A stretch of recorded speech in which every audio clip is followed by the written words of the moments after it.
roll the dice with MVG, playing the Gems of Calathos.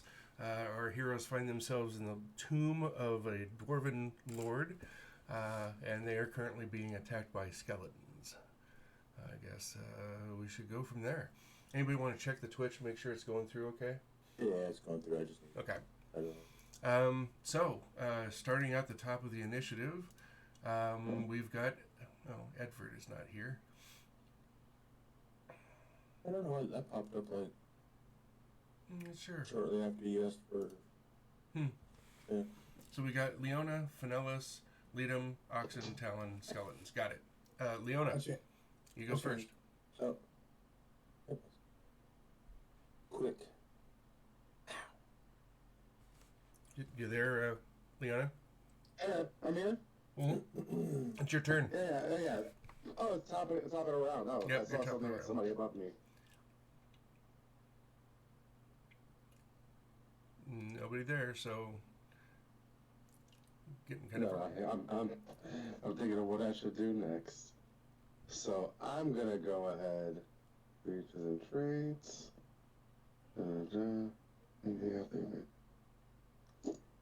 Okay. So I'm gonna take on I'm gonna put my big ass axe on my back. Okay. And I'm going in bare knuckle brawling with these bastards. So I'm going left.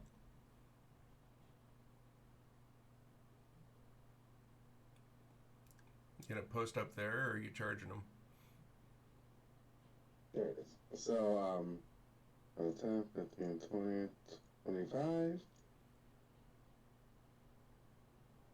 And I'm gonna unarmed strike the right one. Okay.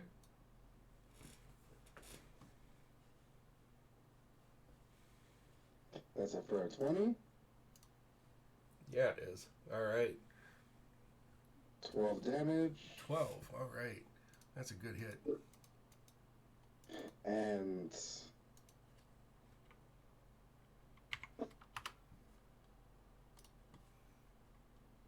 you know what? Superiority die. TA. And I'm gonna bonus action grapple the left one. Okay. I hit the right one and I'm gonna grapple the left one. Okay. So add to that, athletics. Yeesh, 15. You managed to grapple it. Its athletics roll is... What the hell? Okay, you take it right to the ground. Oh yeah. So yeah, I punch one and then in the momentum I grab the other one and take him down. Come here. As you punch him, you crunch into bones and break several ribs off of the skeleton, and immediately duck down under the counter swing from the skeleton and tackle the one on the left. Finellis. That is I. What shall you do? So, both are still in play on the left side? Yeah. 5, 10, 15, 20, 25. So I can move... The leftmost one is grapple, but like not incapacitated grapple, just regular. I have my arms on him.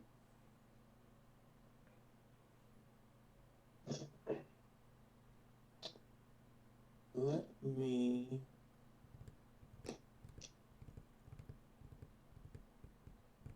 I'm gonna walk up to this one. Okay. And I got 35 feet of that. And I'm gonna cast snare on it.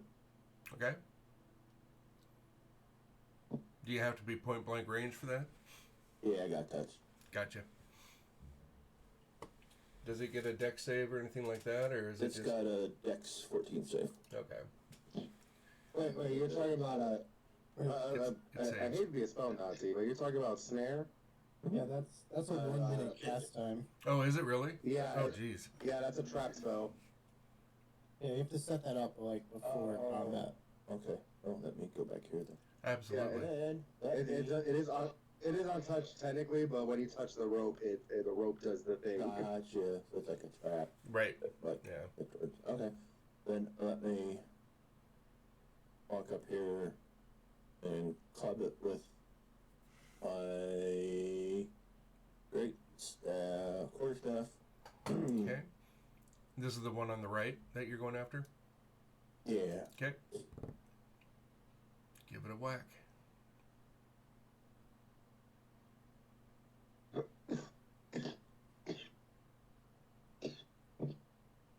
You okay today, Andrew? Oh yeah. Do you know where to Just click like it, my character. Finellis? So, sometimes I vape this stuff during the game, so you hear me dying for a second. Right. So, Finellis... Did it go through? Oh, there it did. There it did, finally. But I don't think I did that right. You rolled the damage, you didn't roll it to hit.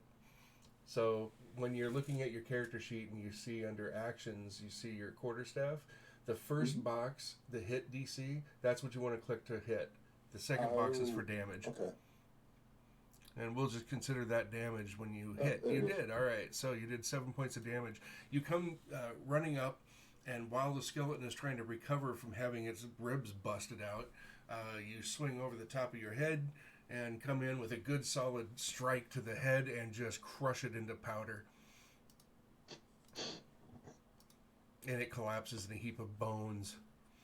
Lead him. Oh no, skeletons. Dumb skeletons. He's going to attack you, lead him.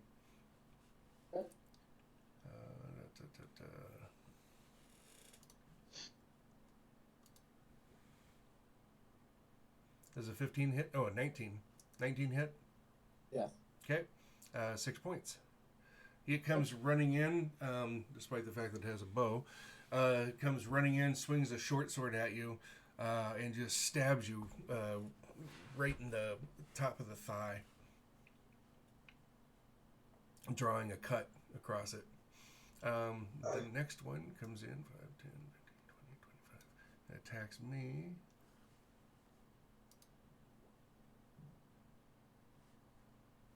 All right. And misses.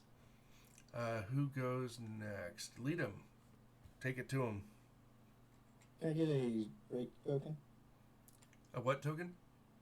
Drake. Oh, yeah, absolutely. Sorry, I forgot about the Drake. It'd be really funny if you just put out the Drake token and it's actually the singer Drake. Right. That's something I would do. See, you can't let me DM. That's crap that I would do to people.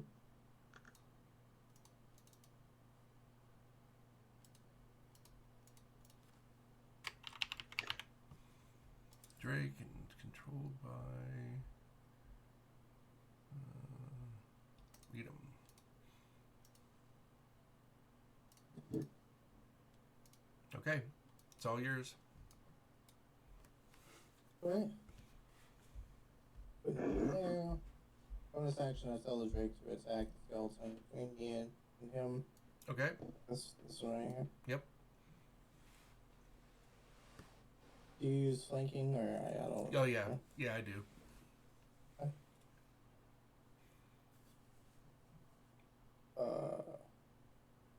B?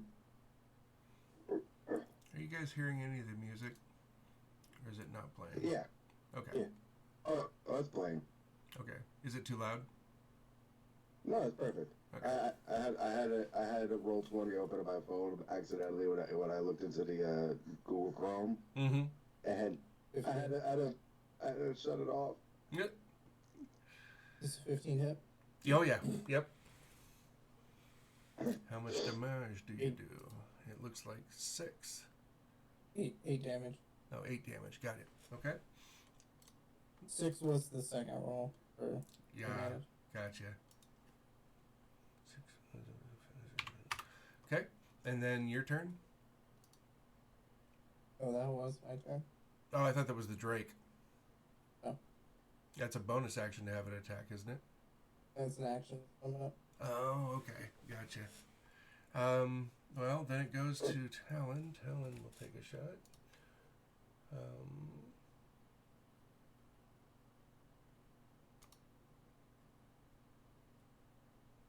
don't forget these are skeletons, so some of them are taking half damage depending on the weapons you use. And I miss. And so back to Leona. Low key, that is why I put down my axe. Right. This is the one thing Leona's good for. But anyone's it, you know what? So I get my D4 at the start of the round as I grapple him and put an elbow straight into the side of his head. Let me roll that free over. Unarmed combat roll. I'm just gonna hit him naturally. Alright. And for my D4. Okay, I didn't see a roll come through. Did you roll it? Did you have your character clicked?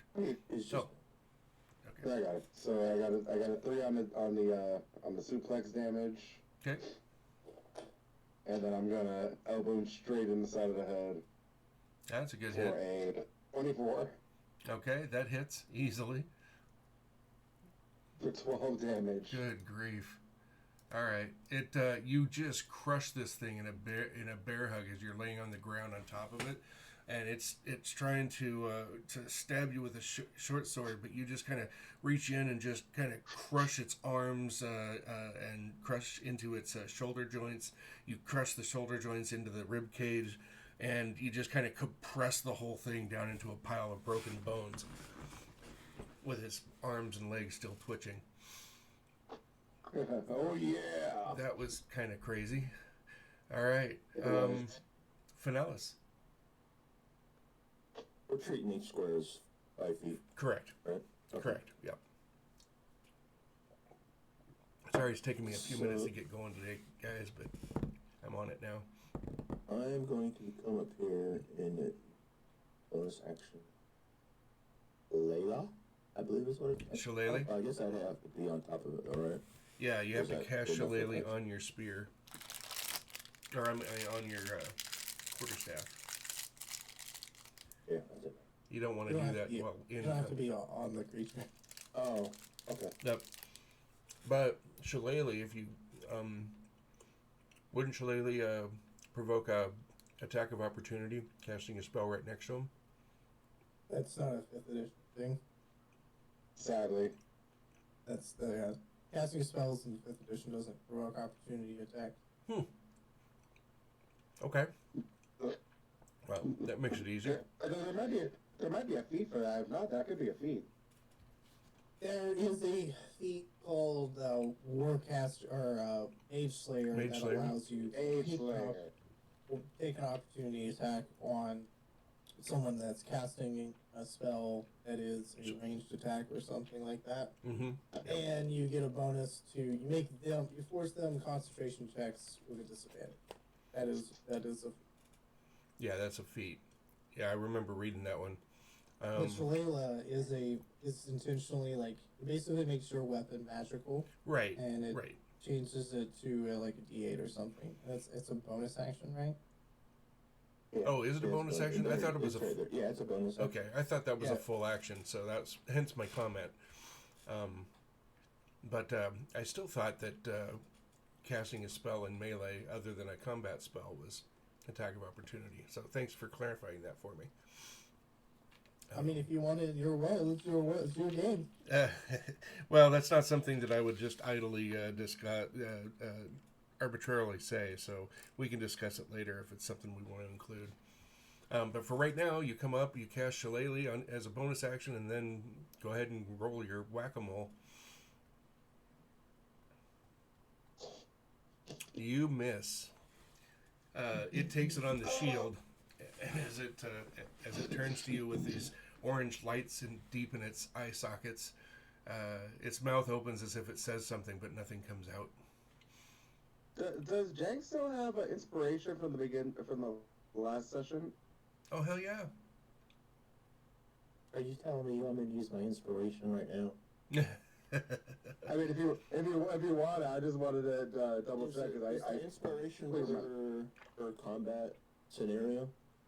Inspiration can re-roll any die. Right, but I mean- how often? is my question. Oh, So you just use it. one, You use or- it once, and then it's gone until you earn another one. And you Okay. earn them primarily through role playing your traits and values. But I do it for any good role playing that you do, that is promoting the story or using your backstory, Okay. that kind of All stuff. right. I have it. That is, on scene. Yeah. So if you want to use it, Okay. just click that off and Sure. roll a Why d20 again. not? All right. Yeah, whack a big time hero moment. I had to do it. That would do it. Okay, roll your damage. D8 plus your strength bonus. 11. Wow, that's a good hit.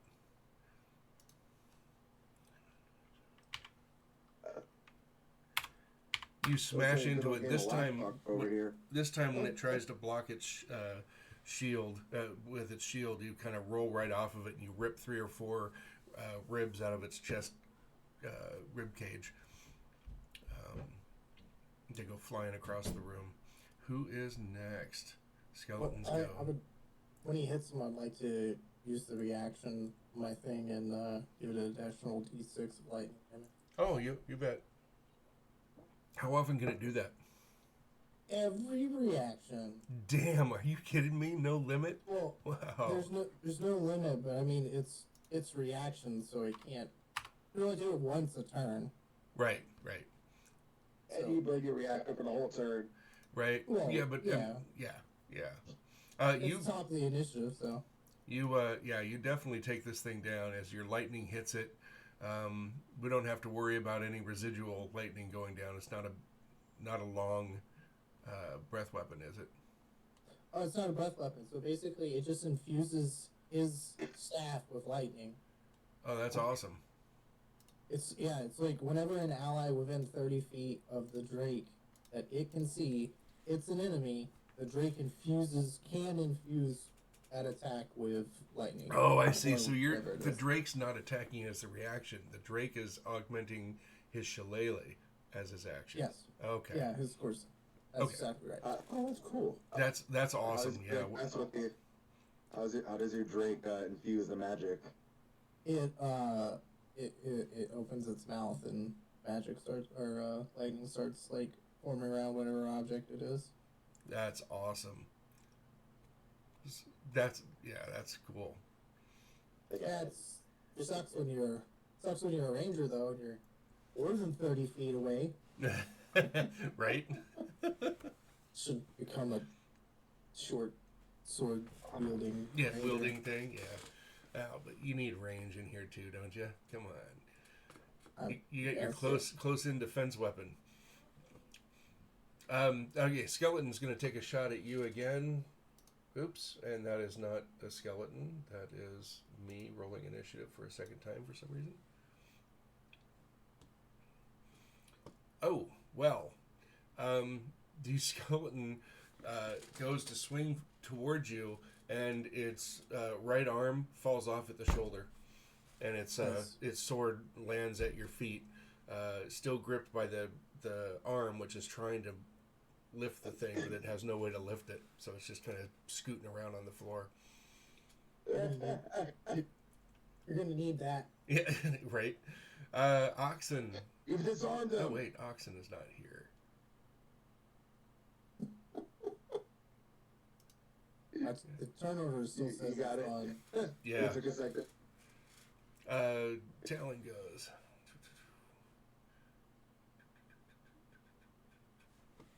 You had your coffee this morning. I only had 1 cup. I had a rough night last night. God, I rolled initiative again. I had a rough night sleeping, so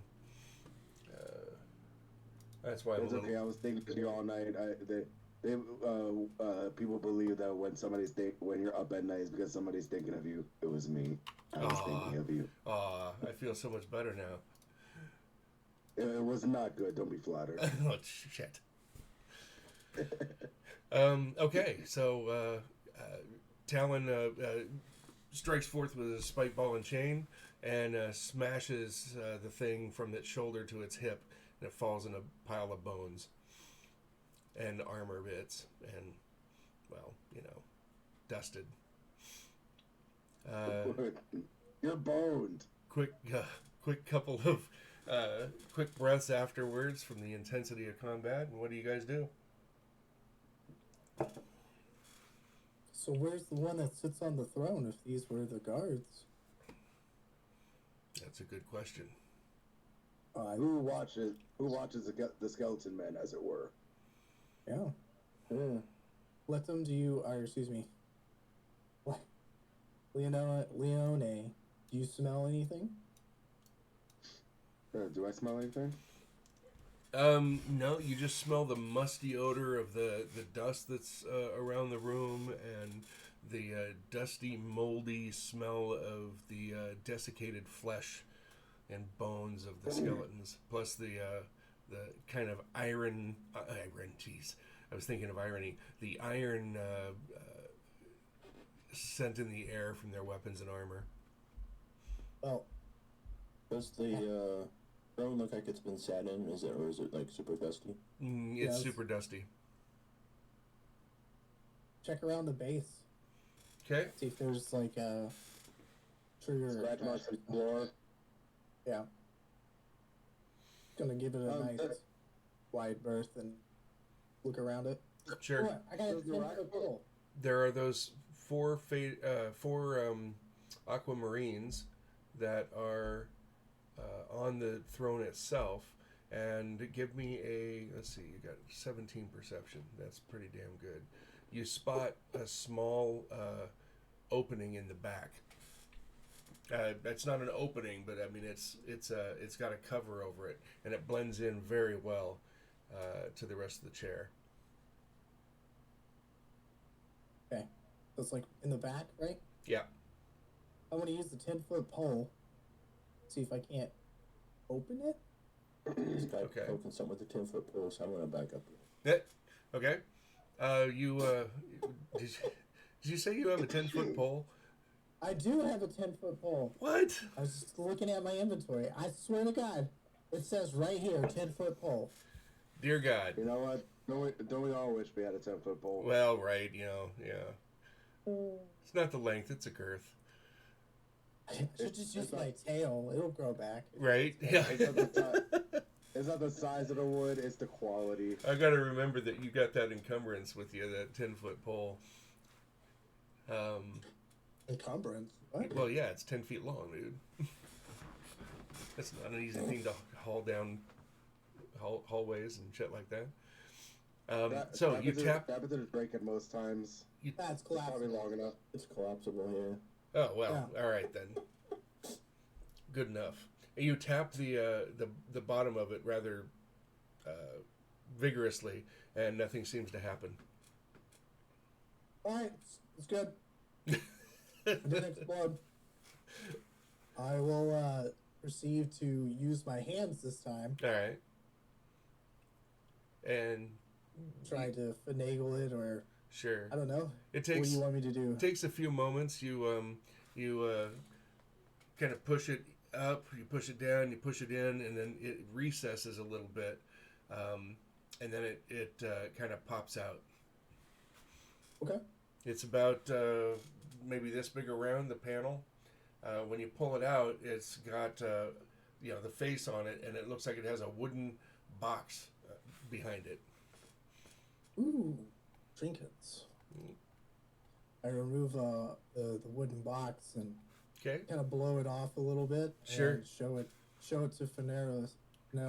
Okay. It's how a do you say little- it? Is that your name? It's a little heavy since it's got this stone facing that's about 2 inches thick, but yeah, easily handled. And show it to Fidelis, and it's I in an asked open Faneros, box. do you know, you speak with wood? Like, I don't know what druids do. Like, do you know this one's relatives? How does this work? Did you just I'm gonna shake my head. I'm like, what the hell is this kind of talk? What's inside the box? you just ask this man? Did you just ask a man whether or not he talks to wood? He does. I mean, he does the tree stuff, right? You know what? That is a fair question. Do you talk to wood? That is Do funny. you talk to the trees?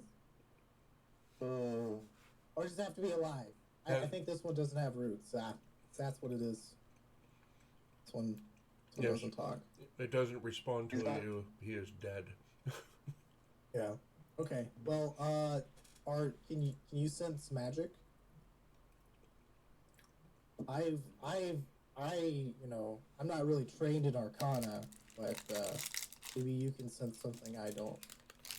He, after giving it a word look, after he asked me if I can talk to it, he plus ability or ability. Under your What do I- skills, are you trained in Arcana for your proficiencies or skills? It'd be like a long list of names. Yeah, and in I'm this looking world, I for do that. differentiate between Arcana and Celestial magic. So use your religion stat or your wisdom save to understand about that. But this in case probably would be an Arcana check. I just wanted to let you know that I do differentiate between the two types of magic. Okay. Easy. Well, I'm not trained in either one of those, so I'm like magic, and like Is there not really magic? shaking the box, just like nudging it around, be like, is this magic? Who knows magic? Because this guy's not here, right? Yeah, Noraxel's. Or Wizard's not here, so yeah. He's, Talon doesn't know he says magic. the Noraxel tests it and says, I do not sense any magic from this box. Oh, okay. He's there, he would do something like that. It's just a balloon that you pull along with him, but Yeah, you I got it. I understand the concept. Okay, so he doesn't sense magic. You guys want me to open this? Because, you know what? go for I it. got this, Give me the damn I- box, I'll open it. Give me that thing. I Tell got him. an IED dog, and we'll just let the Drake open the box. So I tell the Drake to open the box. Okay, the Drake's. Get behind the pole. Talon's just standing there watching this going, what? This magical Drake comes over. You can never be too concerned. Open the box. I can see you've been through a few dungeon crawls. The Drake seems to have trouble at first trying to get his paws under the lid and figure out how to do this, but then he eventually flips it up. Nothing happens. Okay, cool beans. What do I see? You see what looks to be a gold necklace. I will, And oh man, I can't remember the name of the type of. It's not a tabard, but there looks to be a length of silk of 3 colors. I will take the necklace and just put it on. Like, oh, okay. Seems It pretty looks easy. it looks like it's a medal of reward for some sort of valor. Oh, a prized possession. I'll just put that over, and I guess I'll give the silk to Leo. And be like, here you go. This will match your other one.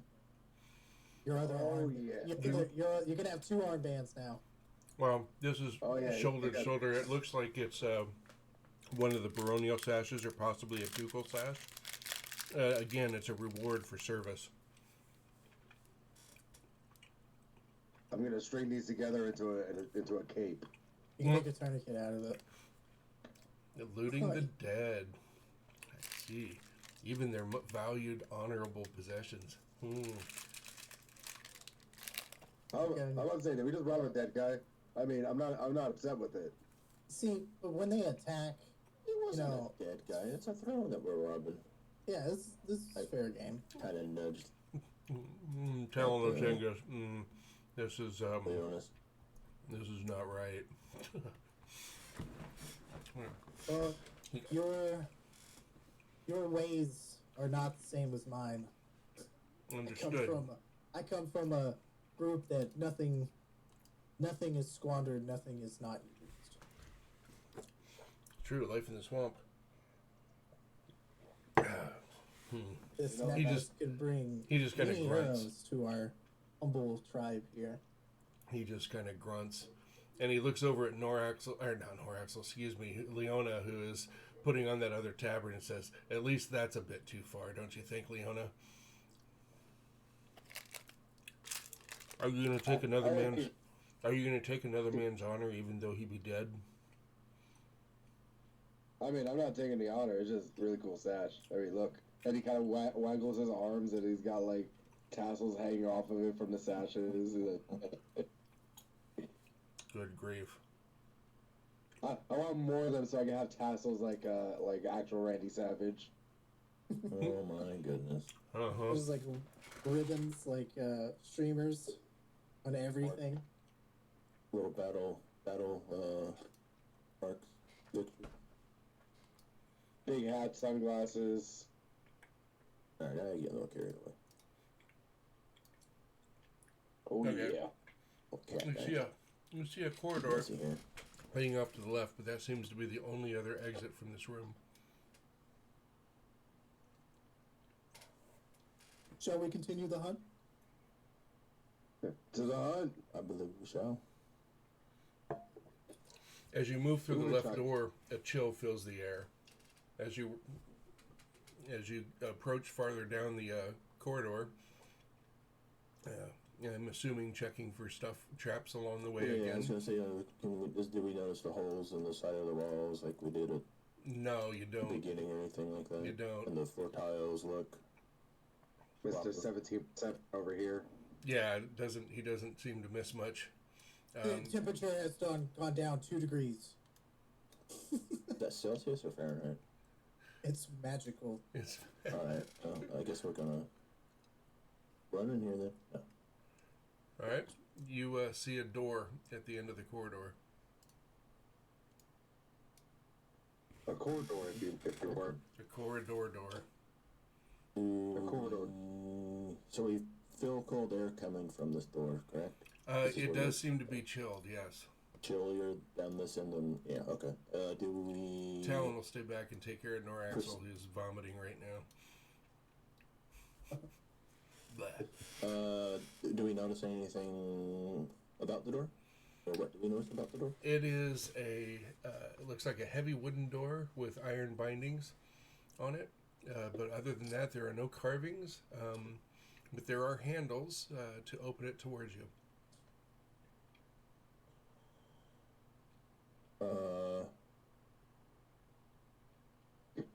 Do you want to try to? You want to try to, and he's gonna motion like to that he's gonna show bump. What? By all means. Brute strength's always worked out in our favor in the past. Let's go. Alrighty. Grab that handle and give her a tug. Retcon, I read the wrong intro. That other room didn't have the throne; it had an altar. Oh, okay. You still find the same stuff, but it was an altar. It looked like it was a shrine to Deb Foe, the god of justice and valor. Is anything different that you guys do in there? Nope. No, but Talon I thought I was doing something. Talon might be more pissed. Talon's staying with Noraxel right now. Yeah, he's a little disturbed. So you have the door ahead of you. I was just waiting for. I will give Yeah, the door okay. a tug. Okay, See if I Leon. can open it. Okay, you just pull on it and the doors start to open. Are you going to open it all the way, or? I'm gonna open it 6 inches or so, and then just kind of see if. A waft of cold air flashes across you. You get a deep chill right up your spine. Oh, I hate the cold.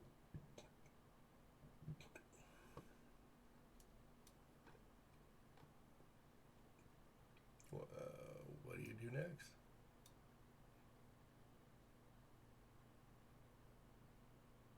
Anyone? Is it? I'm gonna open it the clear? door the rest of the way. Yeah, I was open it. waiting for you. If you open it the rest of the way, it opens easily. Blast of cold air still gets a little chillier, and you hear some faint creaking, kind of like wood scraping on wood.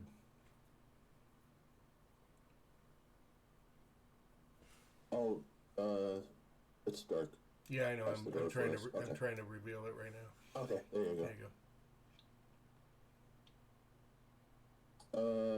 I'm going to, well, the door's open, so if I come down here and peek around the corner to see what I can see. Yep. You see another door, and you see more than 3 skeletons approaching you. Oh, Roll initiative again. Let me clear the last one. Woo!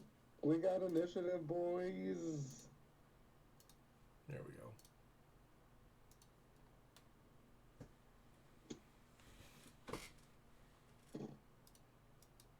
All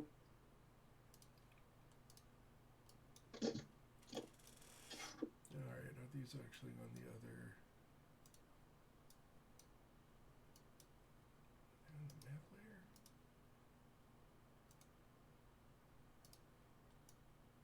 Oopsie.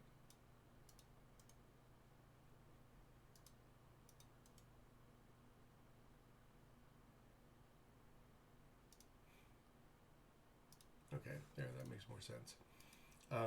This one jumps up on the table.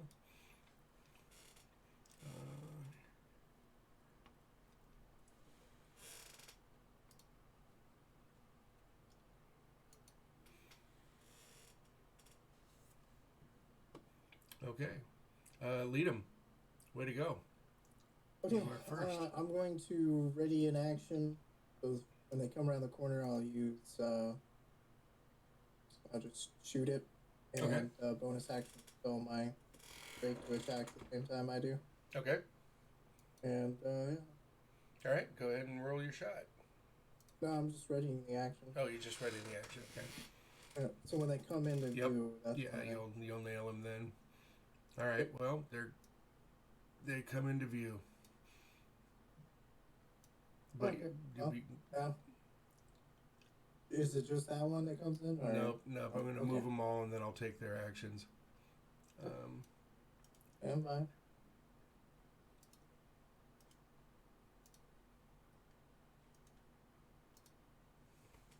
How does this work? I'm just trying to look at this there. Now I do penalize for firing into melee a little bit. So. Okay, which one? Well, it depends on which one you're going to shoot, but I mean, it's all going to be out like a it -2. would have been possible for, if I saw him coming down the hallway, I probably would have backed up. Okay. Yeah, no problem there. And then, I'd be like, oh, then I would have been like, there's skeletons coming down the hallway, and then, so I would, the Right, rest of the group would know. right. I'm gonna hit this one, and my Drake's going to attack. The bottom one. Okay. So I'm shooting at this one. Let's see if this spell works. It says I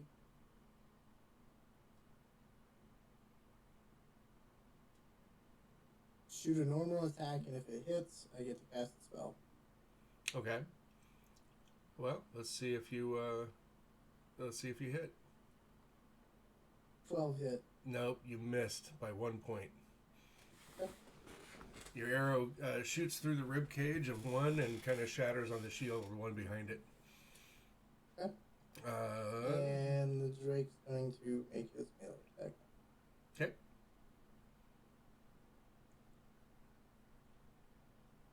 I would hope that hit. Well, yeah, so close. Yeah, no problem. Everybody run! Yep, you missed by 1 20 points. Oh, didn't hit. bless you. Excuse No, me. I'm totally kidding. Yeah, for 20 missed. You're like, run. Yep, we're done. We're out. 5 points. Leona. for that one on the Oh mark. wait, no, sorry. Now they go. So on the Drake, this one's just going to attack the Drake. Actually, oh yeah, it's going to attack the Drake. Does an 11 or does a 15 hit the Drake? No, 16 on armor. Okay. This one comes up here to attack you.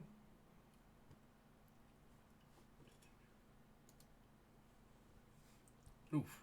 19. He got a 23 to hit you and does 4 piercing damage. Okay. Let's see then. 1, 2, 3. Finellis. Mm-hmm. This one strikes at you and completely misses. He basically just says, hey, see this sword? I'm going to hit you with this next turn. I promise. It's right here. This is all you, baby. Okay. And the others move there. Oh, he can attack the Drake. He'll try again. And probably fail miserably. Oh, no. He hit the Drake for 7 points. He got a critical with his short sword. How many points or damage can that bad boy take? 20 before it goes poof. Nice. Leona, you're next. How are you going to get your great muscly self up there? How am I going to muscle this, you ask? Well, I'm going to 5'10". I'm going to superiority die and bait and switch with lead 'em. Okay. So that adds 5 to. I'm going to give that to my. So the bait and switch, it's like me swapping spots with him. Would that provoke opportunity? Oh, it doesn't. It doesn't. Yeah, I was going to say, that's a tough one, but I think it doesn't. So I'm actually going to just, I'm going to put that on me. So 5 AC on me. Let me just move you back here and then go here. So the whole thing, he grabs you by your shirt and kind of swings you behind him as he comes in to attack. Okay. 5 feet of movement and a bait switch to action. That's already good. I pour that. And I'm going to go and punch him in the face. Okay. Throw your punch. You hit. 21. With a 21. You hit. For 11 damage. Wow. Okay. Yeah, you crunch into him. You hear bones snapping and breaking. It's interesting to me that bait and switch, when you're doing something that throws your opponent behind you, that you actually you get a bonus to AC instead of a penalty. I think that's hilarious. Yeah, and it's until next turn, so I'm plus 5 AC. Yeah. Well, 18, 19, 20, 23. I am 23 AC at the moment. I am tank. Yeah, no kidding. So, Leona, then Finellis. What are you gonna do? Michelella, this guy right in front of me. The one in front of you, or the one over here that's been hit? Oh, the guy in front of me swung at me, right? Yeah. Oh, what the heck? Let me go after the one that's already been hit. Okay. Bap him. 21 hit. All right. Oh, wow. Yeah, you just kind of swing down through the left shoulder blade and just kind of shear it and the legs off and whatnot. The thing crumbles to the ground in a pile of bones. Back to you, Leadham. Okay. Well, since I'm safe now, I'm just going to start shooting. Okay. No penalty for shooting through a friendly square, right? On a normal D&D.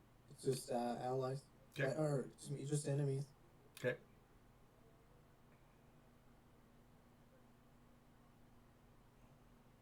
Well, I think that hits. Go ahead and roll your damage. Good lord. Nice shot. It did roll. There it goes. Okay. Cut in half is... That one and tell the Drakes to do his attacks. And I'll use my reaction to use 6 more, or the lightning damage. Oh, to do 6 more? Used 1 more lightning damage on that one. And then the Drake will attack the same target. Okay. You said only 1 more damage or 6? Kind of had Just both. 1 more lightning damage. Okay. And that hit? And it takes 8 additional damage. Yep. So a total of whatever. Jeez. All right. Well, you shatter that one and blow it to pieces without too much trouble. Not bad for an arrow that did half damage. I ricocheted off the top of the roof and Dink-a-dink. pinged around. Fair enough. Bing, ricochet. I'm just I'm doing trick shots over here. Yeah, no shit. Mm. Leona, your turn. Look, those arrows are magical, by the way.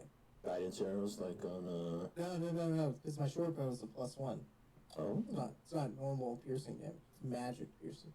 Where'd you get a magic bow? When we were in the town, that was the first thing I bought, and then the party bought me the. Oh, that's right. Boots That's of right. Elven- That's right. Boots Yeah, of Elven kind. that's right. Remember the ridiculous advantage stealth rolls? Yeah, yeah. You can sneak up on a ghost. Let's see what I got for me. Oh, it didn't roll. Whatever. Okay. Oh, there it goes. But But it didn't say anything. 28. Oh, Critical on 28. stealth. 28 hit on stealth roll.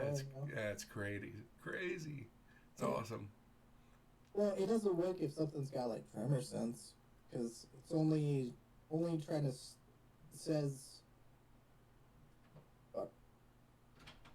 I gain advantage on dexterity stealth checks that rely on moving silent, which is moving silently. Right.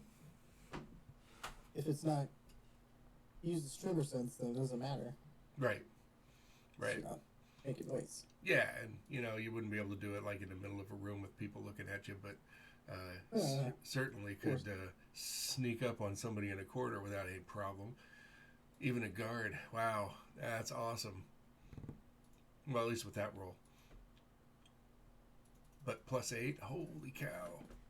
Do the boots give you an extra bonus to that as well, or is it just advantage? It just gives me advantage. I have a +8 on dex on stealth. Period. Damn. Because I'm trained in it, and I have a +4 in Dexterity. So Yep. yeah, a 4 and 4, or I thought training only gives you +2, doesn't it? yeah, it's whatever your proficiency bonus is. Right, which is 2 until you're. When does it go to +4? Oh, I have expertise. Ah, in there we stealth. go. That's it. That I have makes up the other two. expertise with that was the one I chose for my ranger, and it instead of survival I chose stealth. Right. My expertise. So it's proficiency, which is expertise is just half your proficiency added on to a proficiency. Right. Right. So Yeah. No. Perfect. Awesome. that's where I'm liking your build more and more. It's frightening. Where It's, are we at? Let's go it's to fun. Finellis. This one attacks you again with a critical and does 9 points. Oof. That's a hard hit. It runs forward, or not runs forward. It takes advantage of the moment where you look at this amazing bank shot done by Leadham, and your eyes are taken off your opponent for just a few seconds, precious seconds, and he just runs his sword into your gut. Good shot. Yeah. Let's see. Step. Rough terrain. This one's just going to attack the Drake. He doesn't know any better. And misses. So the one attacking you, Leona, you're just relentlessly walking forward and misses. Okay, Leona, your turn. Oh, okay. Yeah, well, I've had another piece of bone for the slaughter. Right. So I'm actually pissed at this one. For So stabbing I'm gonna go Finellis. ahead. I'm gonna punch him. Okay. Never mind. You're gonna punch him poorly. That's the key word there. You swing and a miss. Your fist glances off its shield. Right. Finellis, what are you gonna do? How many hit points do you have left? 9. Okay. You can click on your token and put it in there. Actually, I'm sorry. Could I fix my turn and use my superiority die to bane switch with Finellis?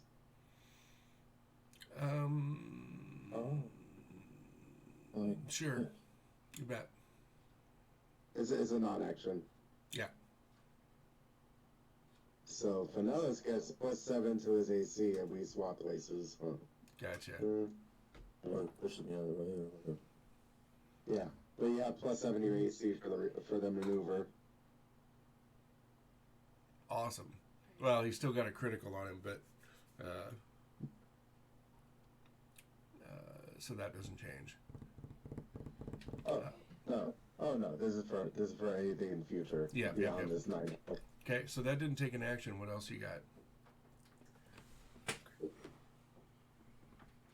That was it. I punched and then that was my non-action.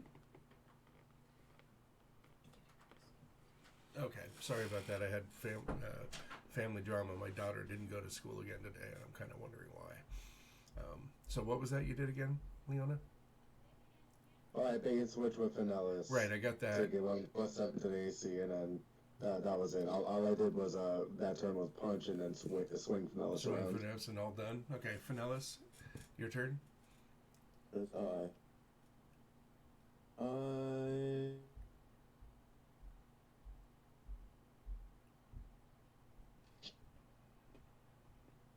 I'm gonna cast Cure Wounds. Thank you. Casting what? Can I do that? Cure Wounds? on Oh yeah, myself? absolutely. This is myself. I guess I just roll the effect. You just roll the effect. You're casting it on yourself. Dutch yourself. Dutch you. There you go. Alright, You, so it puts me back up to, you can't go over your max. Right. Correct. Yeah, you kind of think about the growing earth, the growing trees, plants, everything that lives and grows, and you think of the health of this, and you kind of summon that energy out of the environment.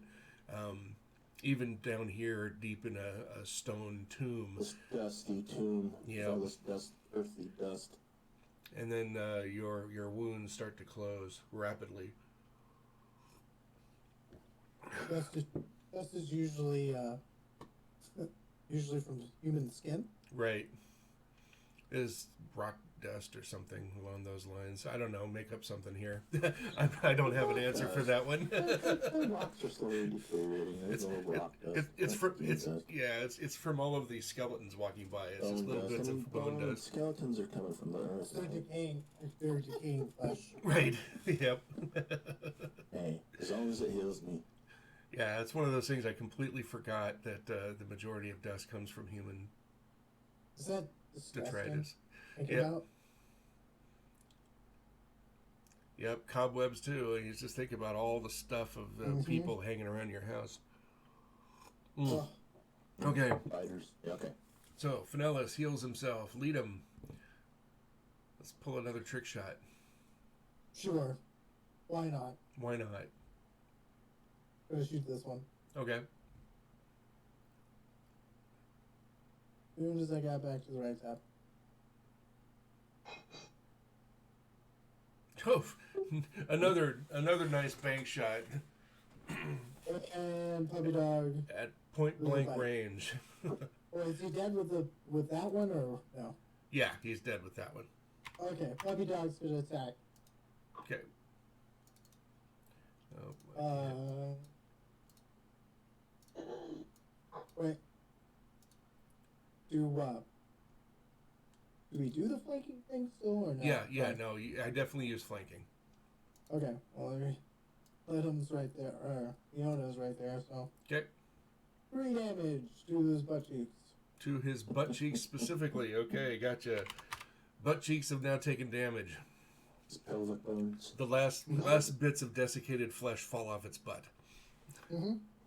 It's like eating its hip bone. I remember. It's like- putting the gnaw on it. It's like the best ham. It would have made way more damage, but it just came off as soon as it did it. It turns to hit the thing that just ate its butt, and misses terribly. It walks with its own butt cheek. Yep, walks through his own butt cheeks. The other one walks through the butt cheeks of the other 2 skeletons that have collapsed there, standing on the bones of his brethren. Swings his sword at Finellis and hits. I think. Ow. What's your armor class plus 7, 14. Finellis? 14 armor class. Okay, so plus 7 is 21.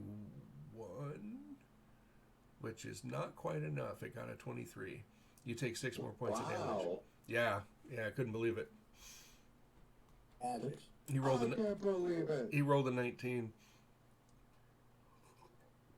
So as Leona comes in, grabs Finellis by the shoulder, kind of swings him around, pushes him behind him. The skeleton is swinging what looks to be at Leona, but then hits Finellis just as this green glow is finishing healing him, and shears a shot down his left pec with this rusty old short sword. Ouch. Oh, now it's rusty too. Okay. Well, you know, Tetanus. we'll roll for Yeah. tetanus later. Roll for tetanus later. Yep, great Leona. Leona is gonna beat the crap out of this one right here with advantage because flanking.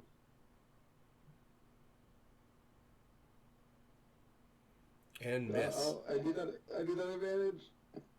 Yeah. Nicely Advantage. done. You 21. did. All right, do your damage. Drake is giving you a singing lesson right No now. kidding. Well, that Okay, one. so instead of punching him in the face, since he turned around and hit the Drake, can I hit him in his non-existent ass? Can I? Well, No, you just you, let you that did settle up his not you ass. did not break him, so he is still standing. So you did not hit his ass. Is he still you- alive? Yes, he's still up. Alright. Alive is a technical question, Infused strikes. It's not a pile of bones yet. right? You know what? I'm gonna pop my last superiority, Okay. and I'm going to. Ooh! I'm gonna grapple this one that's been bothering Finellis. Okay. So. I infused the strikes. Ooh, Oh. 18. Damn. Make Okay. that 8. Wow. Okay. Well, he goes down. Man, that Drake is. Hey, listen, there's lightning all over you while you do this. Oh yeah, you're core skating with lightning in it. Lightning. Yep, and your fists just punch with this electrical fury when you Just a hit. 4. I rolled a 6 for electrical damage. I noticed that. Yeah, he just explodes into bones that fly away from each other with all connected by static electricity, and it just the head pops another foot off, the arms and legs come off the torso, all connected by electricity, and then the electricity kind of fries most of the bones that it's connected to. It fries about half of them, and what's left falls to the ground.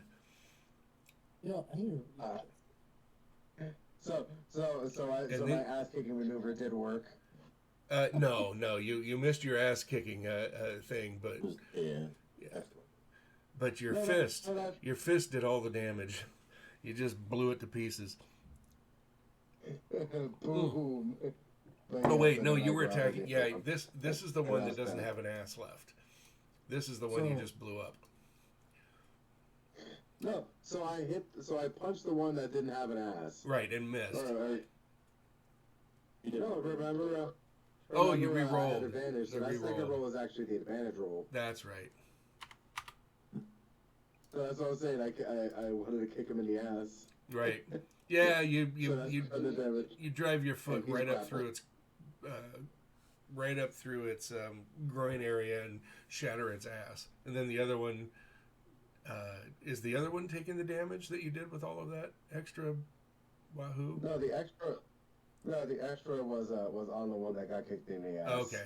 Well, he had 1 hit point left, and you did pretty close to 20 points, so you blew, Yeah, and then blew I'm- that thing into And, pieces.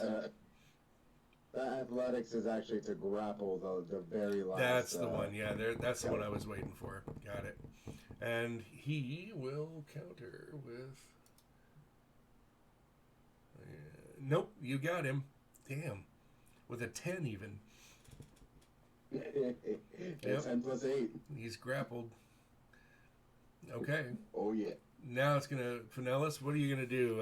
Leona's grappling the last one standing. So lay this SOB in the head. You will have a chance of hitting your buddy. They are grappled. Oh. Yeah, they're tackling each. hit him across the chest. I'll put him in like that full Nelson to open his chest. It's like open chest, open chest.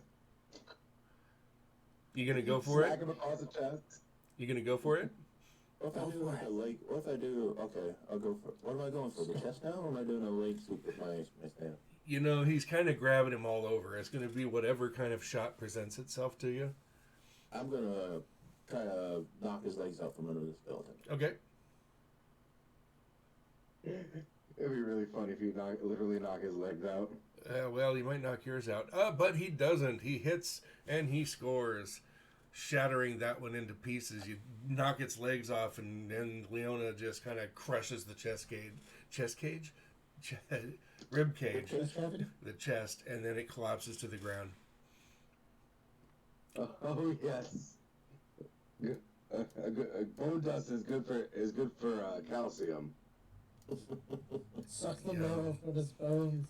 So now everybody give me a con save, please. What was Okay. that? Con? Con. Yep, Constitution save.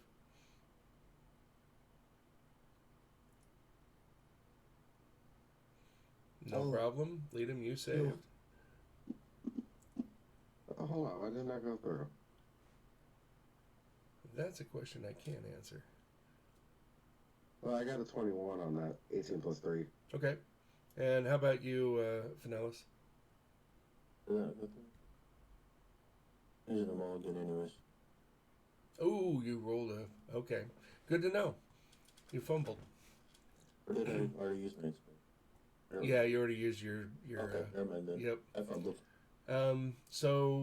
Yeah, you start coughing and choking on the dust that's kind of risen around the room as all of these things are broken, shattered, maimed, destroyed. All right, what do you guys do next?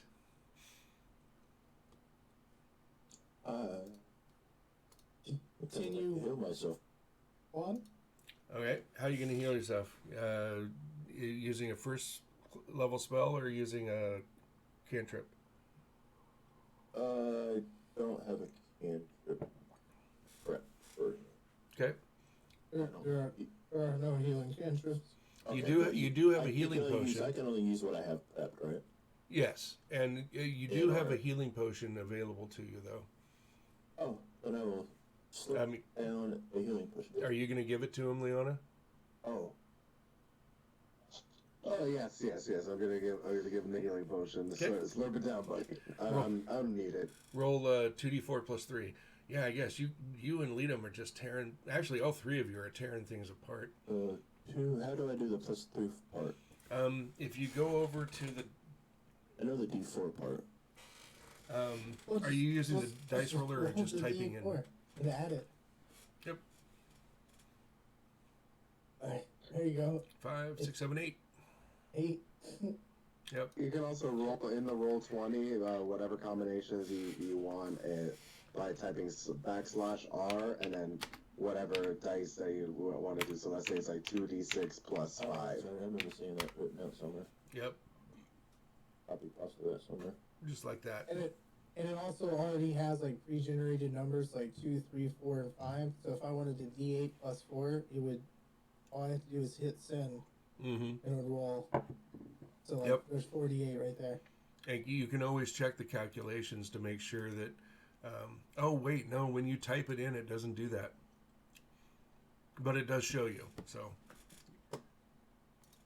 normally you'd be able to hover over it and see all the bonuses that are there. But I guess when you type it out with the /R, it gives you all of them up front. That's kind of cool.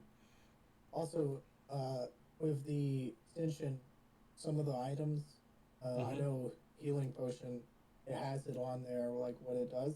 So if you added a healing potion, and you know how many you have, it's pretty easy. Yep. Like I'll add one right now, but I don't have it, but it has it in the roll 20 like this.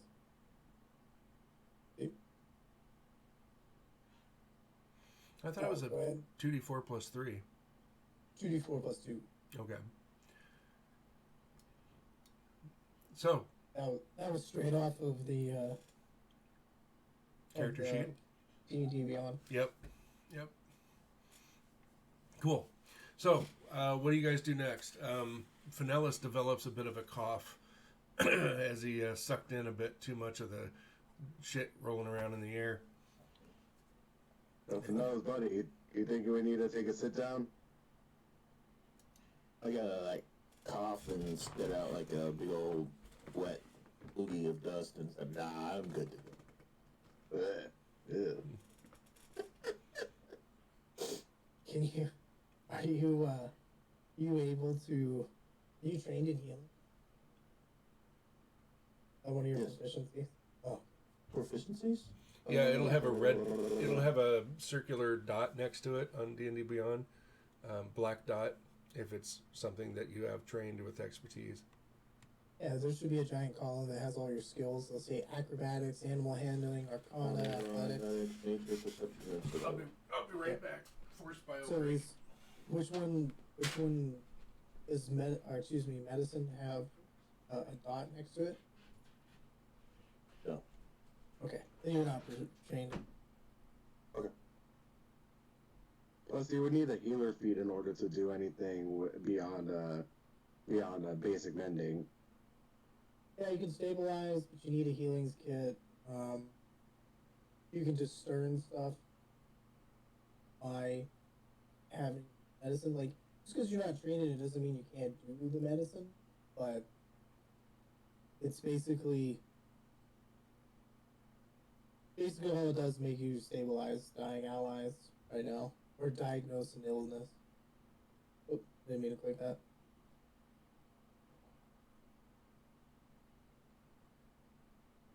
All right, let's get it. Let's keep it going then. More bones. He said he'll be right back. David said he'll be right back. Bones.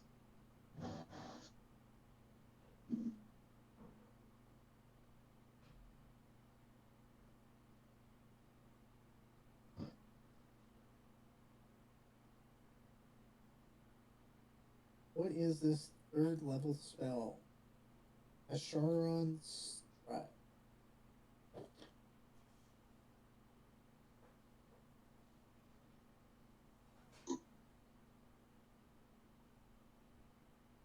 So check this out. This is a third level transmutation spell that's in the Isbin's Treasury of Dragons. This is where the class that I'm playing comes from, right? And Rangers get this extra spell. It's a third level spell though, which I won't get forever because I'm a half caster. But for the duration, billowing flames of the dragon blast from your feet, granting you explosive speed. For the duration, which is concentration up to 1 minute, your speed is increased by 20, and moving does not provoke opportunity attacks. That means I would be 50 on my movement, and I don't provoke opportunity attack. When you move within 5 feet of a creature or an object that isn't being worn or carried, it takes 1d6 fire damage from your trail of heat. A creature or object can take this damage only once a turn. When you cast this spell using a spell slot of 4th or higher, of course, you can increase your speed by 5 feet for each spell slot Jesus. in third. So, What level So, do you start using this massive spell? this is a third level transmutation spell that it adds to Rangers, but Wow.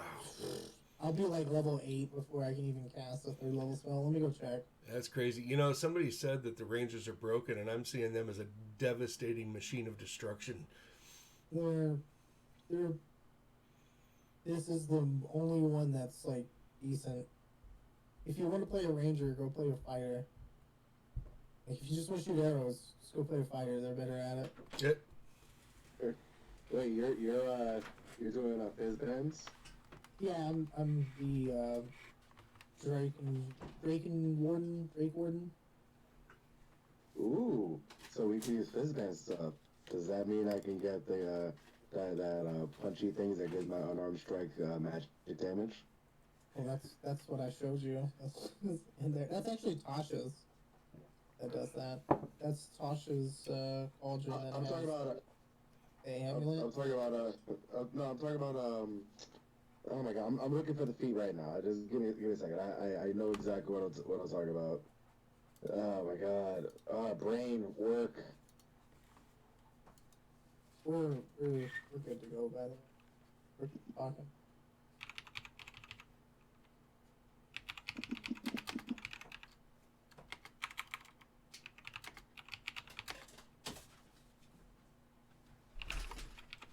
Okay. 3rd level spell, 9th level. Yeah, right.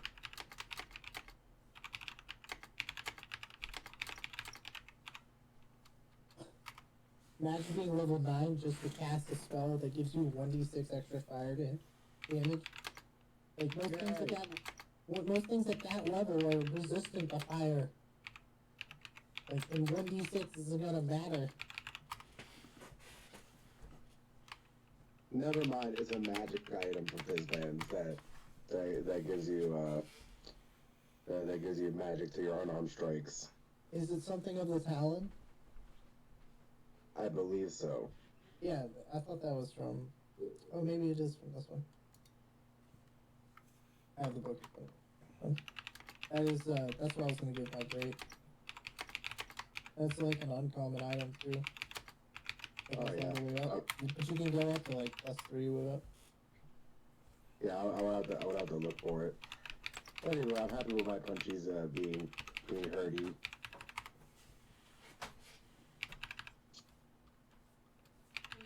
Okay. Yeah, we're streaming on the MVG charity channel. Okay. I do more. So what do you guys do next?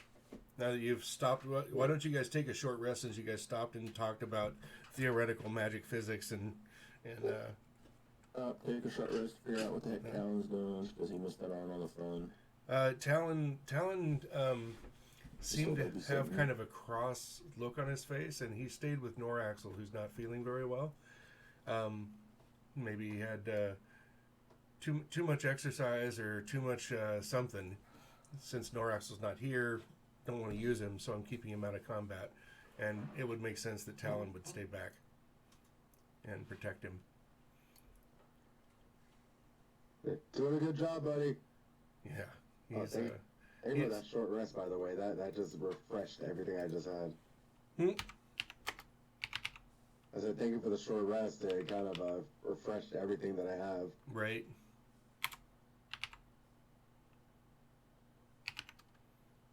Let's see. It's not working. So where are you guys going to go next? Are you going to travel down the hall, or are you going to go back to the other room? I assume traveling down the hall.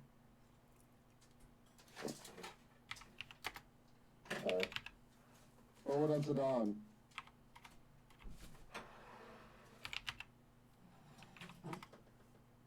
Ooh. Okay. You come around the hall and you see a table that has some old bowls, stone and wooden bowls. They are ancient, hundreds of years old. Nothing really left inside of them. And you see another set of doors.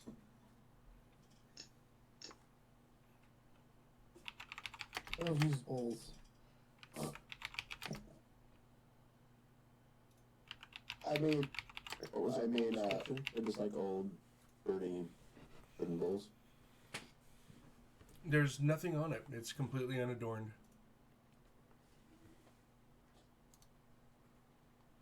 if we want to do that snare thing in front of the door, maybe if we're expecting company. Or at some point when we're expecting company.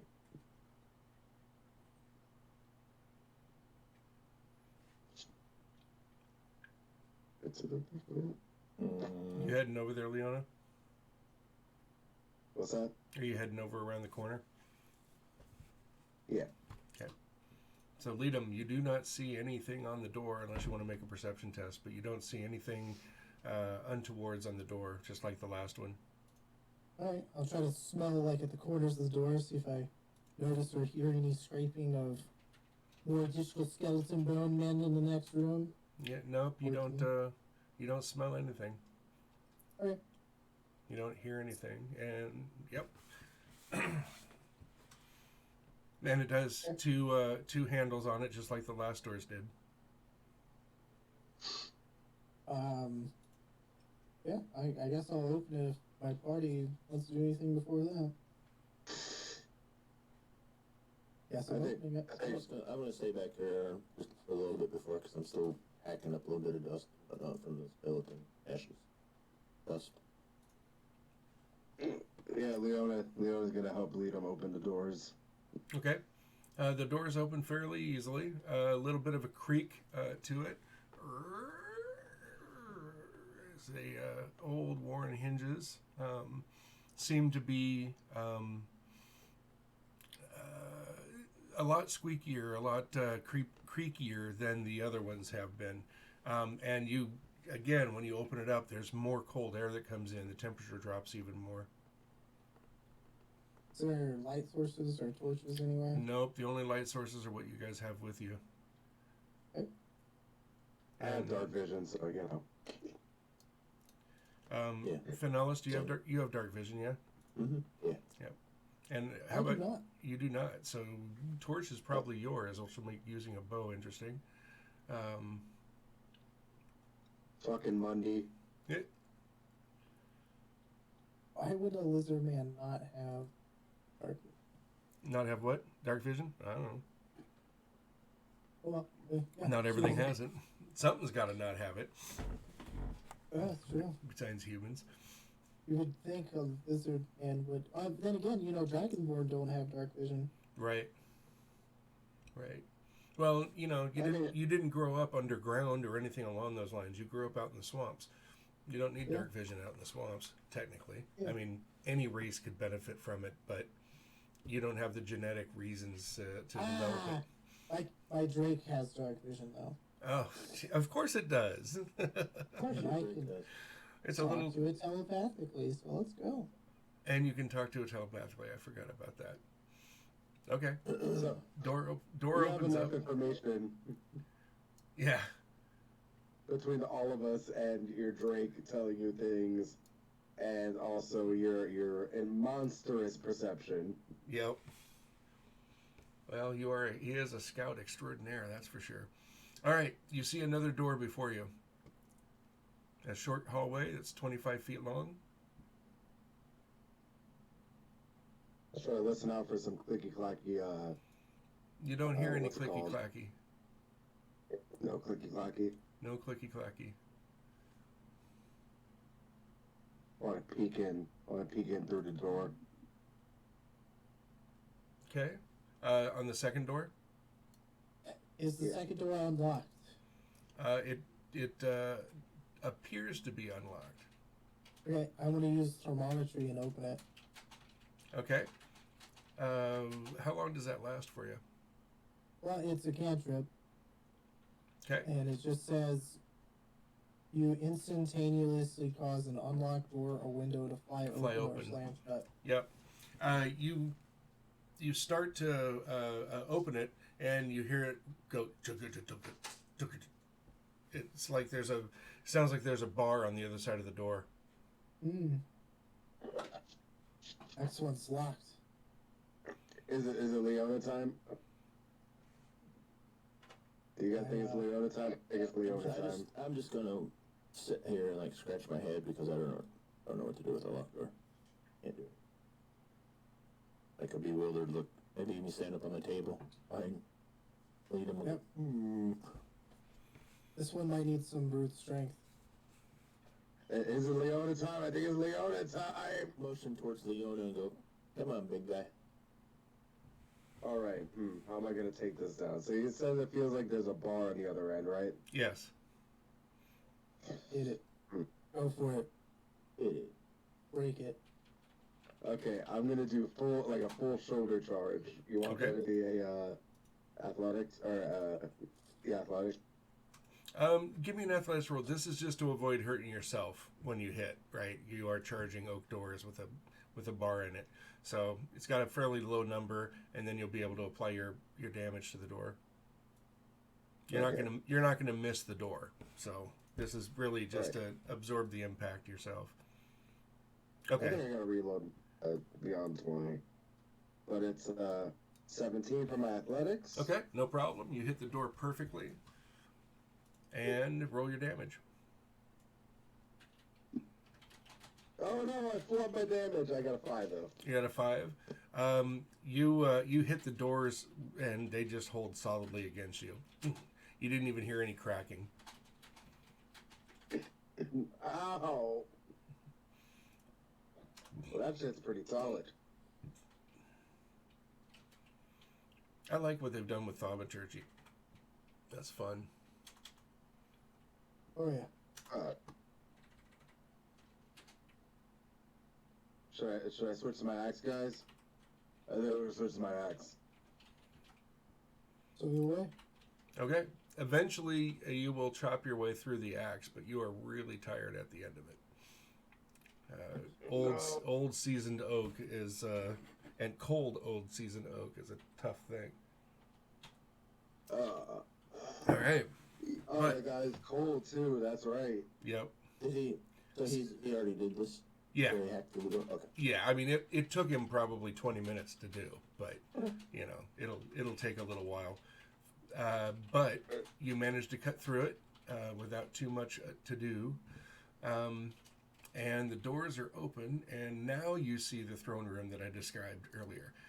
So this is where you find, since you already have done it, this is where you find the medal of honor and the sash of honor. In the other one, you found 2 golden candlesticks behind the altar that are worth. Let's see, they're worth about 6 gold apiece. Ooh. Fancy candlesticks. Yep. So now you see the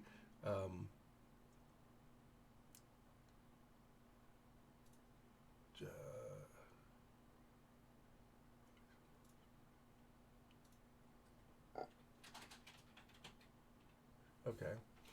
Now you see the throne room.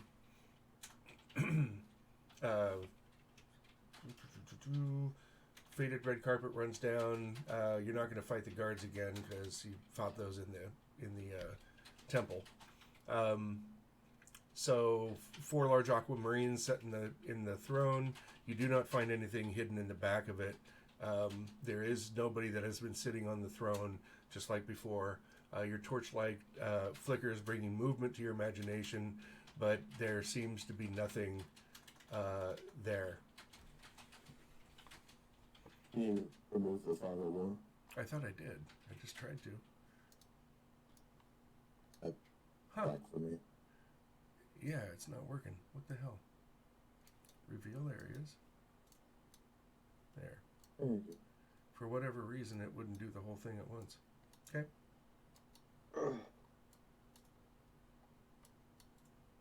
That's okay. I have many ways to deal with that. So entering in the room, do you take any precautions as you head into it? Or Maybe just give like a good look around the room from the doorway. okay, yeah. You see 2 other doors off in the distance, on the left and on the right. Oopsie. Okay. I shall move stealthily. You're pretty easy to do, but your friends still see you. You're sneaking in the middle of us. Just creeping around. You know, walking silently as the other 2 kind of clomp along behind you. I'm gonna clump up to the throne, and you said there was 4 Aquamarines setting the throne. aquamarines. Mm-hmm. Okay. I'm gonna like just kind of gaze at them for a little bit. Those are pretty. Yeah, they are pretty. They're faceted, and they're set in an arch above what would be the head of the person sitting there. Is this like a brazier? No, it's a column. This column is ornately carved, and at the very top of them there are these crystals that glow.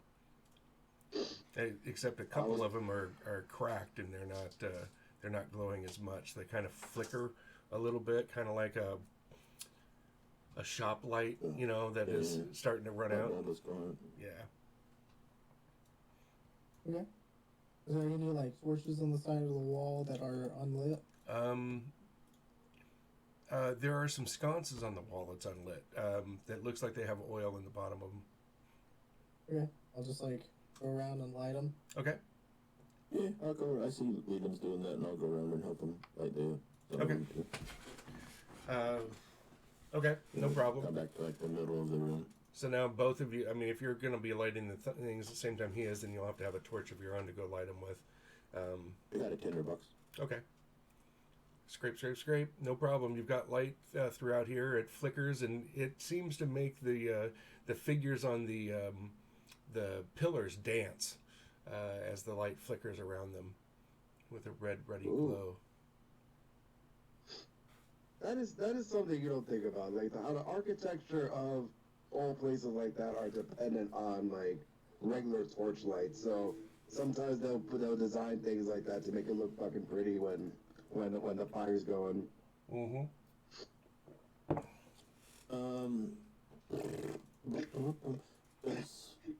It's probably gonna be a perception check, but do either of the doors feel temperature-wise colder than the other one? Yes.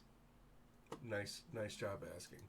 The one on the I'll left. go around and like kind of fill one door, then I'll go over and fill the other Sure. doors to see if there's like a. When you get over the one on the left-hand side of the room, the west side, your breath starts to be seen as a mist as you breathe out. Okay. Leona would like to ask Noraxo if he feels anything magical from the gems, because they're very shiny and he wants to take them. You'll have to run back and get him. He and Talon will come forward, and he doesn't sense anything. Does that sense anything? So I'm going to use my claw to try to pick him out of the chair. You'll That's what I'll walk with. You'll need something a little stronger than the claws, unfortunately. But you can pop him out with a knife easily enough. I got a crowbar you can use. Oh, thank you. Okay. You got you one of those manacles with him? Oh yeah, definitely. And he's gonna crowbar the gems out of the chair. Definitely take the stuff before Talon shows up nice. Gives you an advantage on string checks where leverage can be applied. Right? Both, which doors do you open first? I mean, you get the gems out. That's not a problem. I think we need to decide that. Well, And I'll discuss. I'll share my findings with the group here that one side's colder than the other one, but I'm kind of intrigued to go to the not so cold side. I still think he's talking to the wood. Yeah. I look over like to Leone and I'm like, see, he speaks to the wood. Says the other side's got cold. Each of the aquamarines is going to be worth about 10 gold apiece. Granted, selling them to a merchant of things, you're going to get a cut taken out of that, but that's about what they're worth. And we'll do something with it. We'll make something fancy with it. Who's got the gems? Crush them and make them rhinestones for your pants. Leonis has the gems. Rhinestones for his pants. Okay, and you don't feel notice anything particular about this door on the east? Your breath doesn't create a mist when you're over by that door. It just looks like a regular door. Yeah, both of them look handles. exactly the same. There's no ornamentation on them. There's the two handles to pull them open like normal. I like the heat more than the cold. I'll slowly open the doors. The ones on the east side?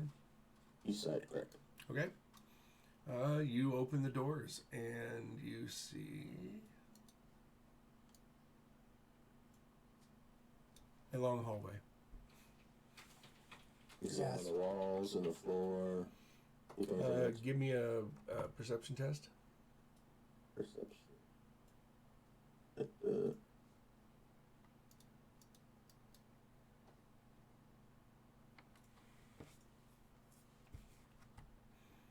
Okay. You don't see anything. Finalis does not either. You want to move your character over, Leona? So Yes. are you guys moving up that slow? Every 5 or 10 feet, you stop and check things out again. How dark is this hallway? It's as lit as your torches are. Okay. It's the only light Or is source. my dark vision? Okay. Yeah. When your torch is lit, you don't have your dark vision. When the torch is out, then you'll have your dark vision. Okay. Kind of overrides it, just like a big flare if you're trying to use your dark vision. Kind of like nods. Mm-hmm.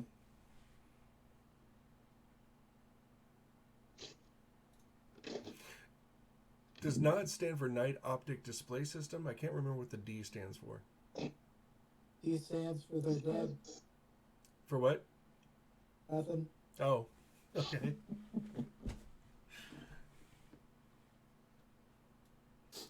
That was an infantry joke.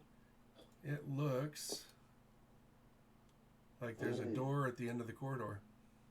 Go check the door. Okay. All right. Give me a dex save, please.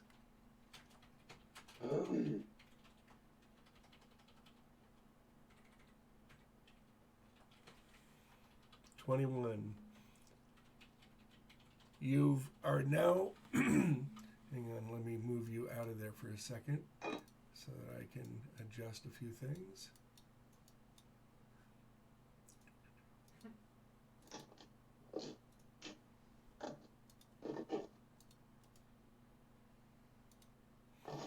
You are now straddled over the top of a pit trap. Your feet are on one side, your hands are on the other. As you go running up to the door, the floor drops out from underneath you, and you're laying over the top of it going, holy shit, there's a bunch of spikes down there. Hey guys, found strap. Good job. I saw it. I'll pull Lead back up to his feet on this side so he doesn't have to dangle over the trap. Grab my tail. Grab my tail. Yeah. The only time I'm gonna let you. The Okay. only time I'm gonna let you do this. I pull on his tail gently as to try not to hurt this lizard guy. Yeah, he's a pretty hefty dude. Give me a strength save, please.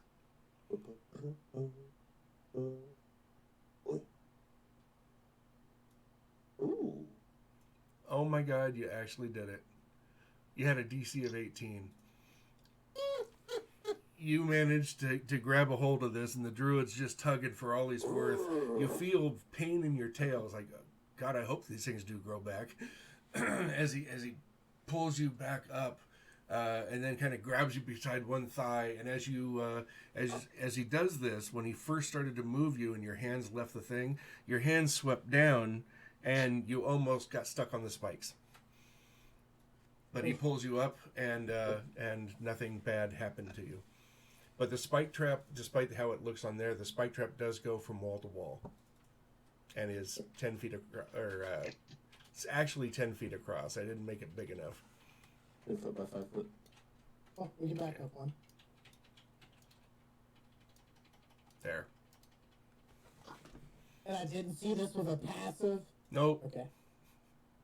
No, it is cunningly held. Sure. You needed an 18, so the passive didn't catch it. I wasn't rolling through, so let's see. Here we go. No. Yeah, I took the where you across. were moving little, like 2 steps at a time. I thought, okay, they're carefully looking around, and then it's like, there's a door. Zoom. Yeah. the one time you didn't move it, it's like, oh, okay, he's Person not said checking. Zoom. One person went through, not everybody. Right? Well, only that guy almost fell. At So least how are you the guys guy gonna was get over to this? the warmth and he's running for it. Right? It's like, oh, yes, I'm another just gonna door. Use barometry to see if that door is open or closed. The door opens. All right, cool. Is that a cantrip? I mean, as I would have ran to the door too. a ranger, is thaumaturgy a cantrip for you? It is absolutely a cantrip. I get it. For Wow. Being a Drake Warden. Wow. Okay. Don't know why. But Yeah, I Rangers never have cantrips. don't know either. That's so weird. But I could feed into something. I don't know to get other spells, but We'll figure out a way to justify it later. It is a little odd to me that they get stuff that really is the domain of the wizard. It really diminishes the power of the wizard. Well, cleric gets dormitories too. Oh yeah, no, I mean spellcasters in general, not just mages. Well, remember rangers now are half spellcasters. Right. Or one-fourth spellcaster Right. in 5th edition. But Everybody's usually a that was fucking off. caster nowadays. I noticed that, yeah. Which that's okay. I just have to change the paradigm in my brain. So, What you see? A pair of vast stone doors stands before you, carved with decorative designs. One of the doors is partially open. Well, no, it's not. Peering through, you see a large stone chamber lit by dim, cracked crystals. The light reflects from the polished marble floor and is swallowed up by tapestries that hang on the left and right walls. At the tapestries depict battles, and in all of them there is one dwarf that is prominent and always has a shining sword with probably used gold thread or silver thread to make the sword, so it really stands out. And their tapestries are fairly large. At the far end of the chamber, you can see a raised area 3 steps up from the polished marble floor. Upon this area is an ornately carved sarcophagus. You realize this must be the final resting place of the dwarven hero Drugar. How are you guys going to get over the spike trap? well, it's 10 feet across, right? Yep. Okay, Is there so anything- a running jump in Should- D&D should is do it. 1 foot for every point of strength you have. Okay. So if Wow. you have 10 strength, you can just Yep. jump across with a running start. Okay. Cool. That's a big change. Yeah, so So I'll wait till last because I can clear it easily. Oh no, where'd I go? But I don't if know, you you're just just disappeared. if you're just gonna like if you're just gonna jump, right? Without a running start, I don't know where your character went. I don't either. I moved all 4 of them at the same time, and then it just went boop. So, If there you you go. have a strength and you don't have a running start, it's half of whatever it is without a running start. So if you have a strength 20, you can still go 10 feet. Right. I doubt anyone here has above 10, I have 18. above 20. So you can just straight up jump 18 feet. stand there and jump. Yeah, he has to make 10 feet. Yeah, if he's got 20 strength, though, he can make 10 feet. Yeah. Anyways, I would assume we just run and jump. Yeah, I assume you just run and jump. Yeah. Yep. Yeah, not a problem to get over it. Not anymore, anyway. They really have made 5e easy mode in a lot of ways. But that's okay. Greater heroism, right? Yeah, I mean, you could always do things like, rope or thin, like, pieces of string that are over the top of the trap. You could do a second layer of the trap to counteract that. So, like, you did jump across it. First, the panels would be, of course, would be the pitfall trap, but the second mechanism of the trap would be, like, thin hairline strings, and if somebody was just going to run and jump across it, which the trap engineers already knew, you would pop one of those strings, and something else would happen. A fucking scythe comes out and swings that shit. Or you just I almost- add 5 feet and make it so that way nobody can run and jump because there's nobody. Or you just make it 15 foot. I almost- like entirely. I almost had it so when you jumped over the thing, you would hit a pressure plate, and the doors would start moving towards you, and so it would push you into the trap. Yeah, that also works too. Yeah, almost did that. So you're in the room and you see what I described. Oh, Examine the... Well, walk up and kind of like examine the walls and kind of... Is there more sconces in here that need to be lit to brighten up the room more? Actually, there are, yes. As I light up the sconces, can I talk to Talon real quick? What the hell? Yeah, he's back down in the other room over here with Noraxel.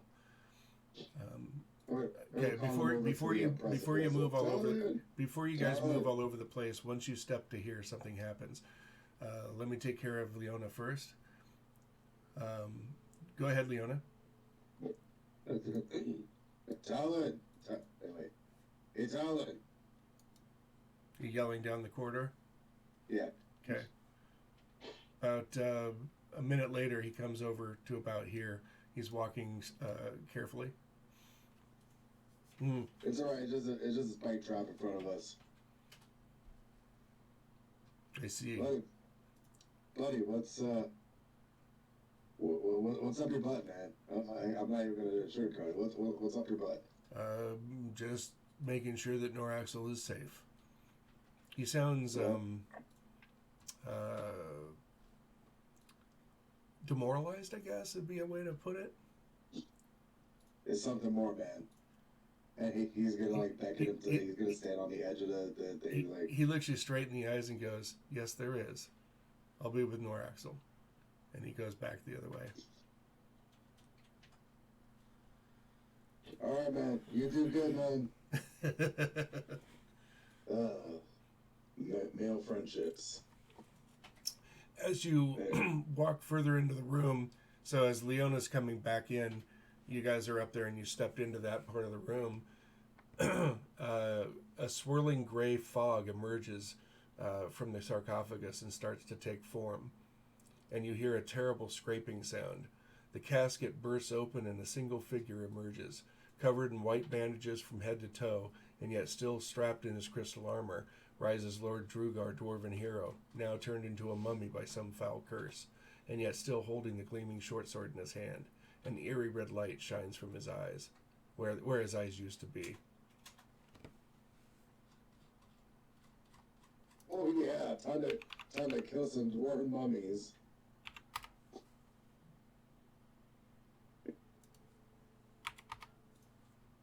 I wonder if they had some toilet paper left over since it's a dwarf. I'm not quite sure I understand that one, but that's... You Go ahead. A toilet paper mummy, and you use less toilet paper because he's shorter. It worked better in my head. Right. Okay, I'm just going to use this picture here for the mummy. So he rises up out of the sarcophagus, steps down off the dais, and you hear, "Who comes to defile my tomb? None shall desecrate this holy place, my holy place. Who are you intruders, and why are you here?" Well, we're here. What was that, Leo? Why are we here? Say, the ogres brought us in here. And we're just, looking for more of the ogres. Make sure that the area is safe from future ogre and half-ogre attacks. 'Tis a noble thing you do. I can assure you, no ogres here. As he starts to raise the gleaming short sword. Well, of course not. He just came out of his sarcophagus.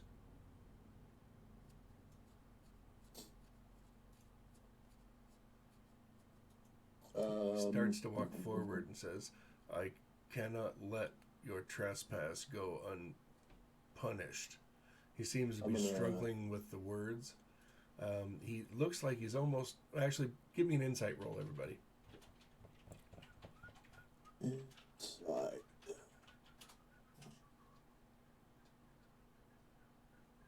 Yeah, I got a 9. Woo! Caw. Liam got a 13. Good enough. You can tell that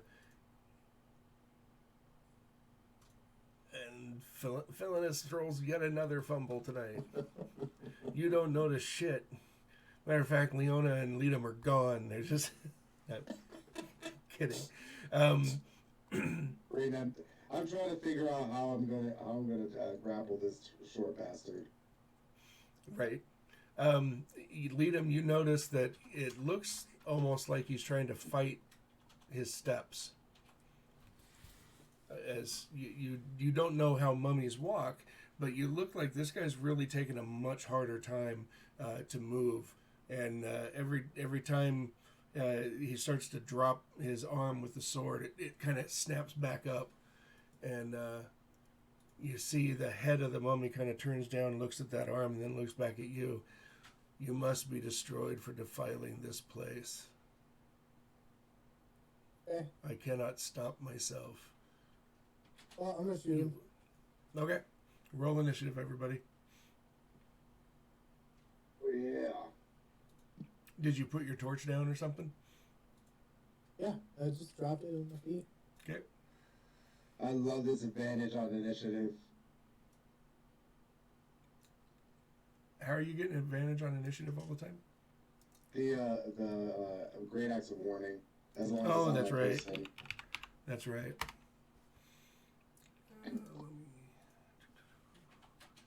Sorry, I have to roll it again. I got a 19, but I'll roll. 'Cause I didn't click my token. Oh, no, It's that's not going okay. through. No, I'll throw you on there. It's fine. They went through, but I trust you, man. Token problem. Well, I mean, I'll go with the 24 over the 19. All right. No worries. All right. Go ahead and shoot him. Okay, yep, and bonus action tell him, wait, go bite him. Okay. So, yeah, we'll do the Drake first, see what happens.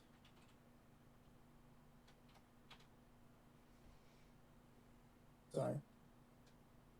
No worries. 24. Man, you are rocking it today. That's with the Drake. He just bites him. Yep. Normal, non-magical, piercing bite. How much And damage? then it did 8 damage total Piercing, I take it. of piercing damage, yep, from the Drake. Okay. And then my arrow, just magical. Hits at him. I hope that hits. Holy crap. 28. Is Good it- lord. No, it's is so it- close, but you just skinned it. Everybody run! We're Yeah. gonna die! You might have just hit that thing right in the heart, going, oh, wait, I wonder if mummies have hearts. Good grief. So 12 damage and reaction from the few strikes from the Drake and 6 more.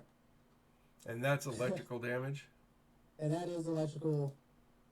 So 18 total for me, that was all magical.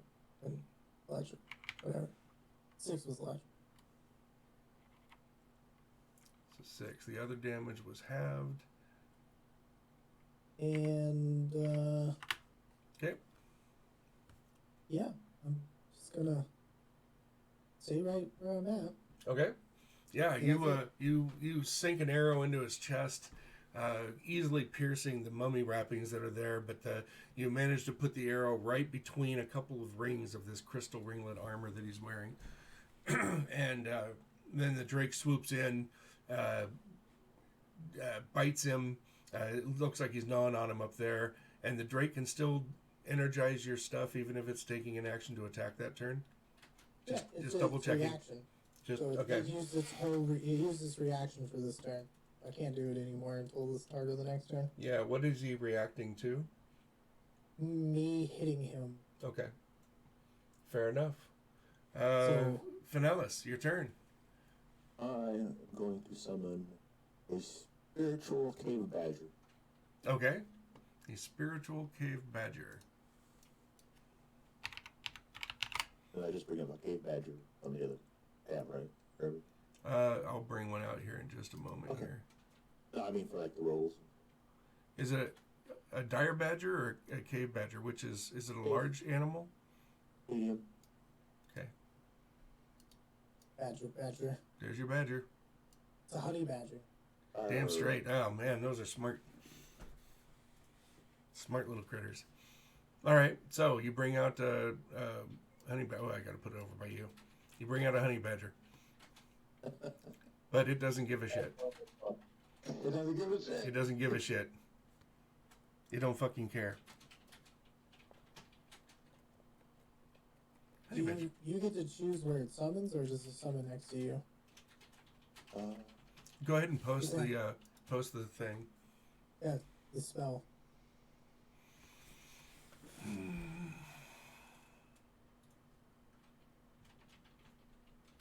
Oh, that's the.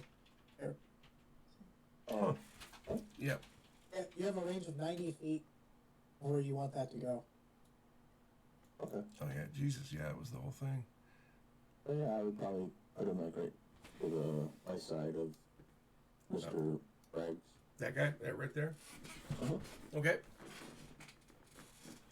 Bestial spirit. All right, as you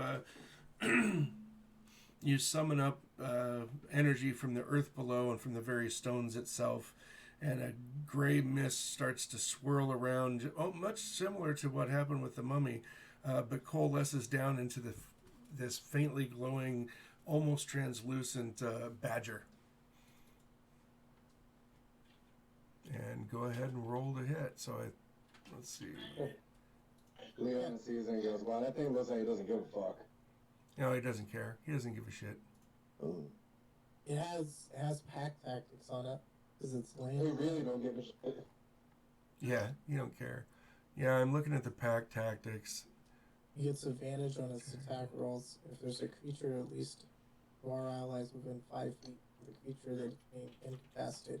It's interesting that they say creature and not character, or just leave it at allies. I wonder if that means only other creatures that can get the pack tactics with.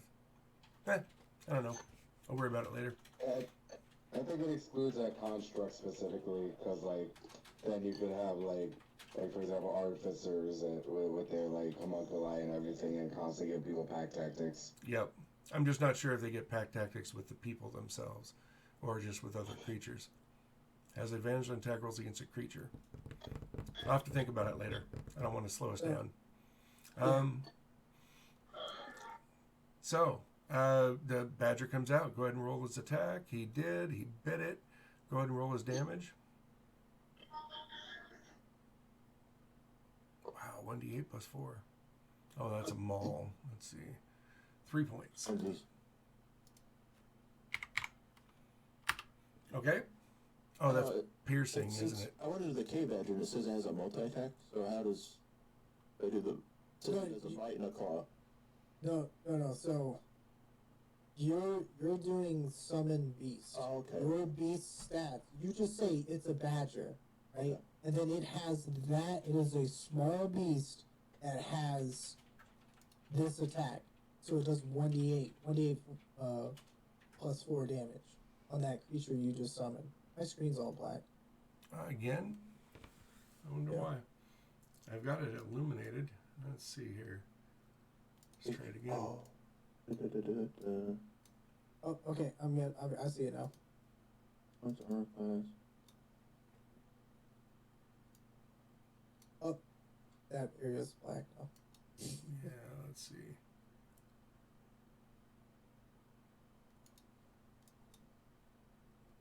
There you go. Let me... Here, roll that again. I forgot it doesn't like me doing large sweeping. Thanks. Oh, Just- great. Yeah, just your spell attack modifier to hit. So whatever you would normally cast a spell, and Oh. there you did 12 damage. Good grief. Yeah, you did 12 damage.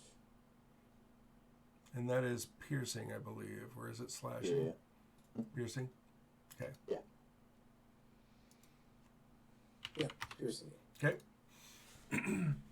All right. Yeah, the badger attacks that and starts ripping into its leg bandages, and then it just bites the leg.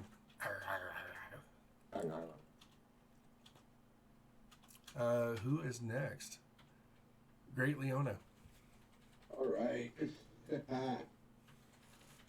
So I'm going to go ahead and go around here and grab the shit out of him. Okay. I'm just going to grab him. Okay. 25. Jeez. You grapple him. Yep, and you know what? I feel like this is a big thing. I'm gonna action surge and then push him to prone. Let me shove him to prone. Okay. Does he get to resist that? Strength versus strength? It's gonna shove action, special melee attack to shove the creature, either target prone or push away from you. Do you have the grapple feat? I don't have grappling, but I could just you could just grab them and then just shove them out to the ground, and now they're prone.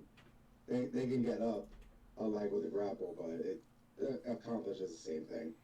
I would think it would be a contested thing. You got the grab, but then it's strength versus strength, I would think.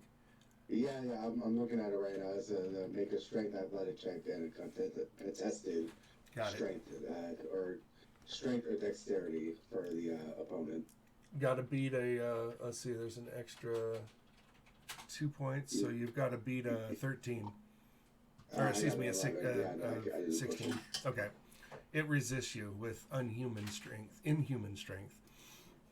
Oh no. My shove didn't work. Yeah, you totally expect it to go down, and yet it just seems unnaturally strong. And let's see, Ronnie.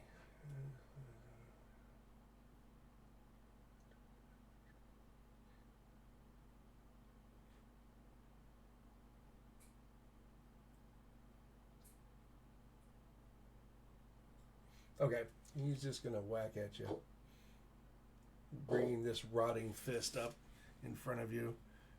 Oh man, misses. I think. What's your natural AC? Leona? Oh, it's 17. 17. Okay. Okay. Goes back up to lead him.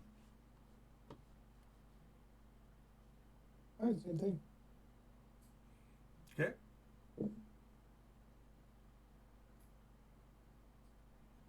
This time you're shooting into melee. You've got 3 people surrounding it, but you hit anyway.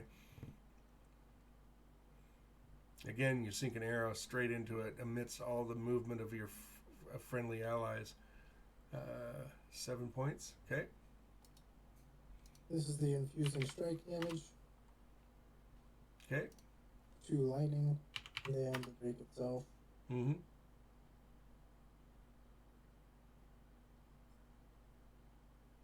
And that's piercing, yeah? Yep. And so does the 14 hit it? Yes, it did. Okay. And here's the damage. Oh, I thought that was what the 8 damage was. Okay, so the total damage was 7 piercing, Right. 2 lightning, 4, 5. and then the next 2 rolls are my attack rolls. Right. Because he has advantage. And the 14 hits, and then there's 8 damage. Okay.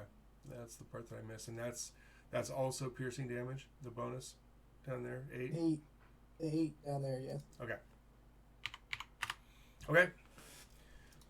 You just sink this arrow deep within it, and it's charged with electricity, and it kind of fries some of the bandages around there, and they kind of, almost disintegrate around the wound that you create in its chest. Finellis. I'm gonna have the badger rip into his leg somewhere. Okay. How do I properly roll for the attack part? Does my spell attack modifier? Yeah, just act like you're casting one of your cantrips that does damage. Like, it'll be... Let me look at your character sheet. Okay, so like shillelagh. Yeah. Or infestation. Yeah. Yes. Any Alright, so just roll that. Okay. You missed the touch. It's moving around so much from Leona trying to push it down that it shifted out of position just as your badger tried to claw it and missed.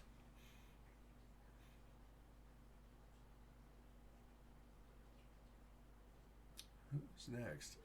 What else are you going to do, Finellis?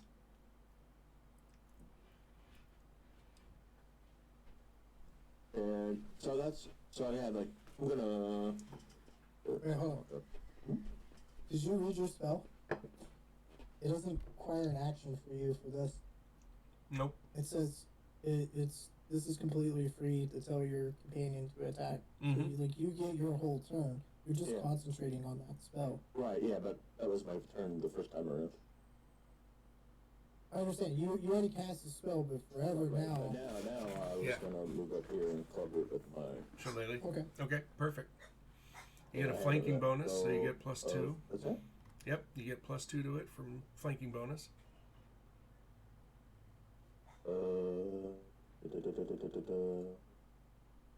Action. Alright.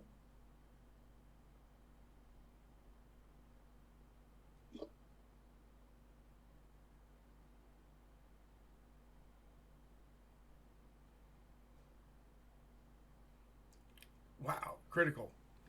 All right, you come up there and with a resounding crack, you smack into this thing. Roll your, press the purple button there for your shillelagh damage. Where's the what? Lely, there we go.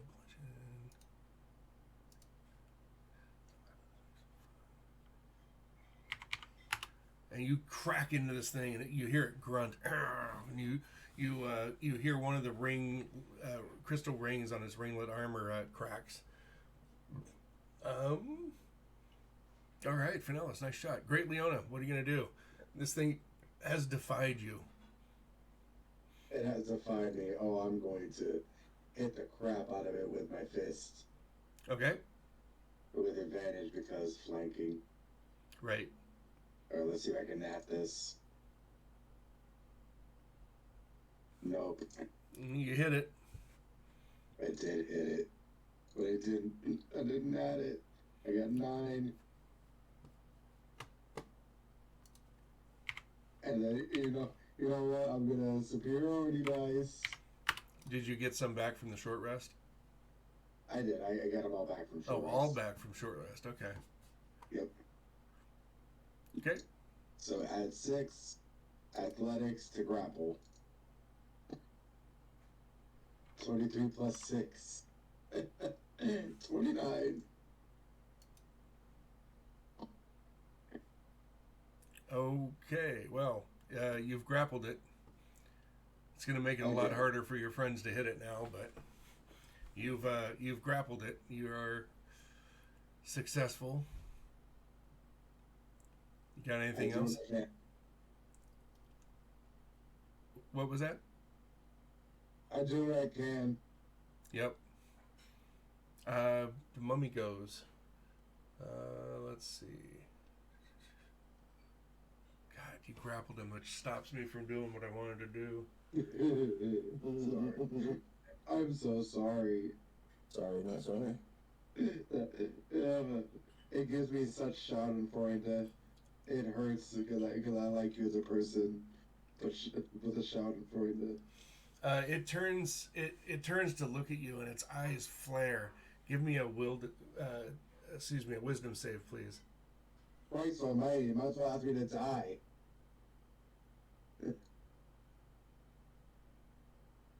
13.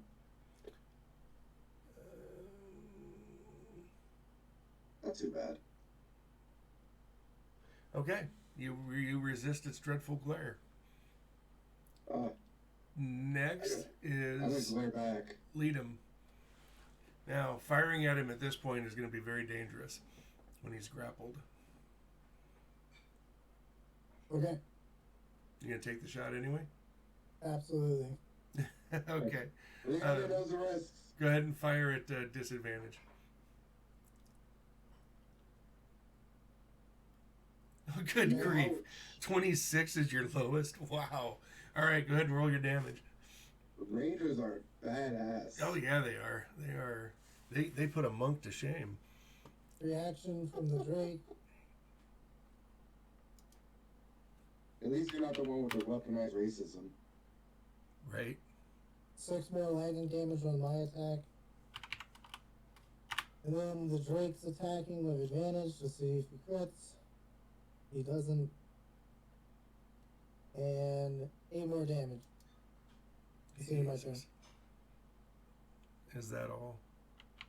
That's sorry, I wish I could do more. Right. Good Oh, God. wait, I can! Wait, hold on. I totally forgot I had favorite foe, and I guess I'll make this my favorite foe. Okay. Weaponize racism. I totally forgot about it. So I only get 2 of these a day, so here we go. An additional 3 magical damage. Wait, is it what kind of damage is this? You increase that damage by D4. So yes. So 3 more Hey. piercing. 3 more piercing damage. Okay. Because I Good hate Lord. this thing. He's my favorite foe now.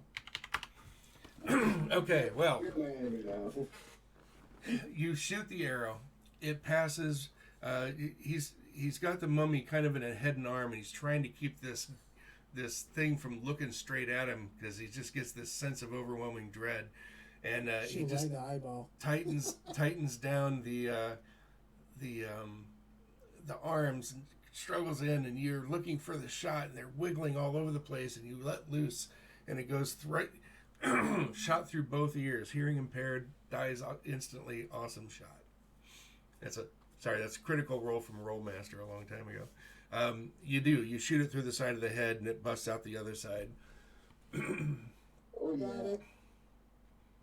Thanks for holding him steady. No problem. The body of the dwarf falls to the floor with a crash. It lies there. It lies there unmoving. Again, a swirling gray mist starts to form. Slowly, it takes the shape of a dwarven warrior until the translucent form of Lord Drugar stands before you, standing in full dwarven finery and resembling the dwarf in the tapestries. His hands are empty, and he stands in a non-threatening manner. Then he speaks. "My thanks for both myself and my men. It has been centuries since an unknown horror drew our souls back into our bodies and tortured us, and then trapped us here. Now we may return to our peaceful slumber. I grant you leave to take my sword, Valor, and use it to continue fighting darkness in all its forms. But know this. In our unrest, we have felt a new darkness coming. The Flaymaster stopped his torment of us and so many others, and suddenly, and there must be a reason why our torment ended and why you were drawn here. In the name of dead foe, go in peace, but be ready. Take not anything but the sword, or the curse will follow you. Walk in the light, but prepare for darkness." And then it fades into nothing.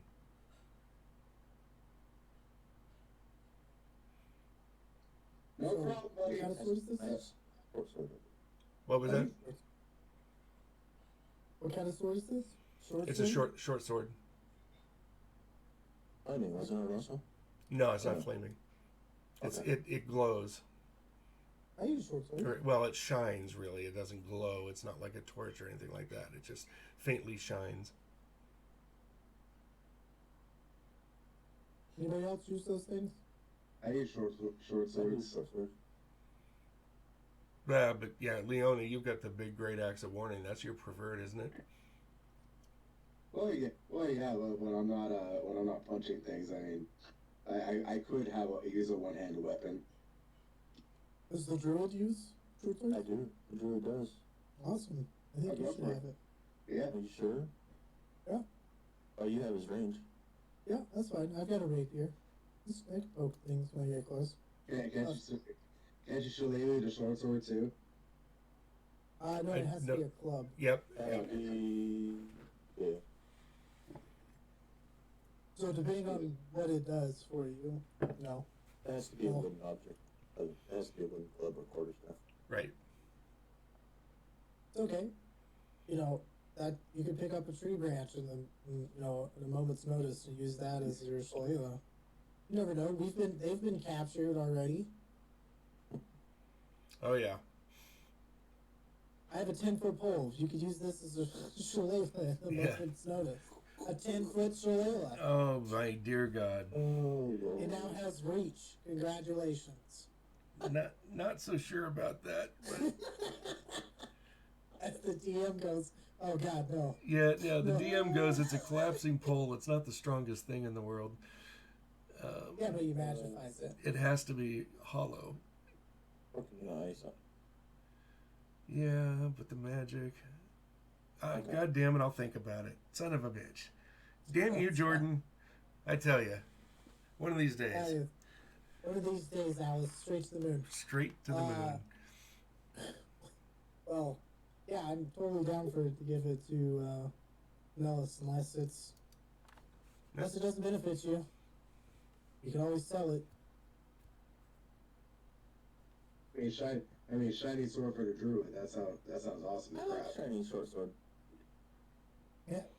Okay. Take it. What's it do for you? I think everybody. You have a +2 magic short sword. Yeah, it's probably going to be way better than Jalala. That's what I'd say. Yeah. What is it? So how do I add this? I know how to. Well, I got my manage it.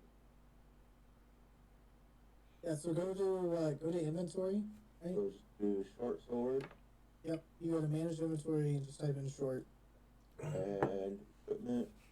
and then you should see one. It's a blue and it says short sword +2. Oh.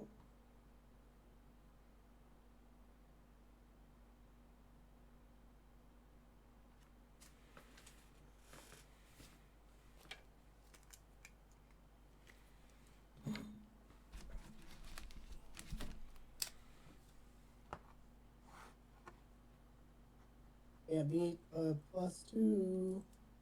Where's the? I see a +1. Yeah, you click at the bottom. You should see it where it loads more, or just type in short sword. Okay, I got you. Okay, add amount. Add. There we go. Make sure you equip it Right. Oh, I added it. in your actual inventory itself. There should be a little box. Yeah, I got that equipped. Right. Okay, and then it will show up in your actions now. I added it. What is it? +2 to hit? Is that what it is? It's +2 to hit and damage. And Yeah, it'll do it automatically for you. I added it wrong though, somehow. I added 2 short swords. Let me just. Oh, sorry guys. Okay. Board. Everything. +1. Okay. you guys It's had a +2. ridiculously easy time with this thing. Now if I do +2 adds, it just adds 2. No, brother. You gotta find the short sword that says +2. Oh.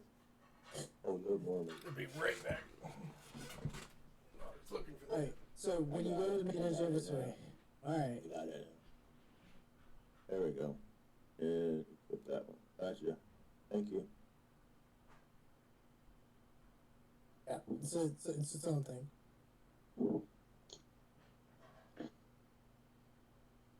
I got you, buddy. That's how it is. What color?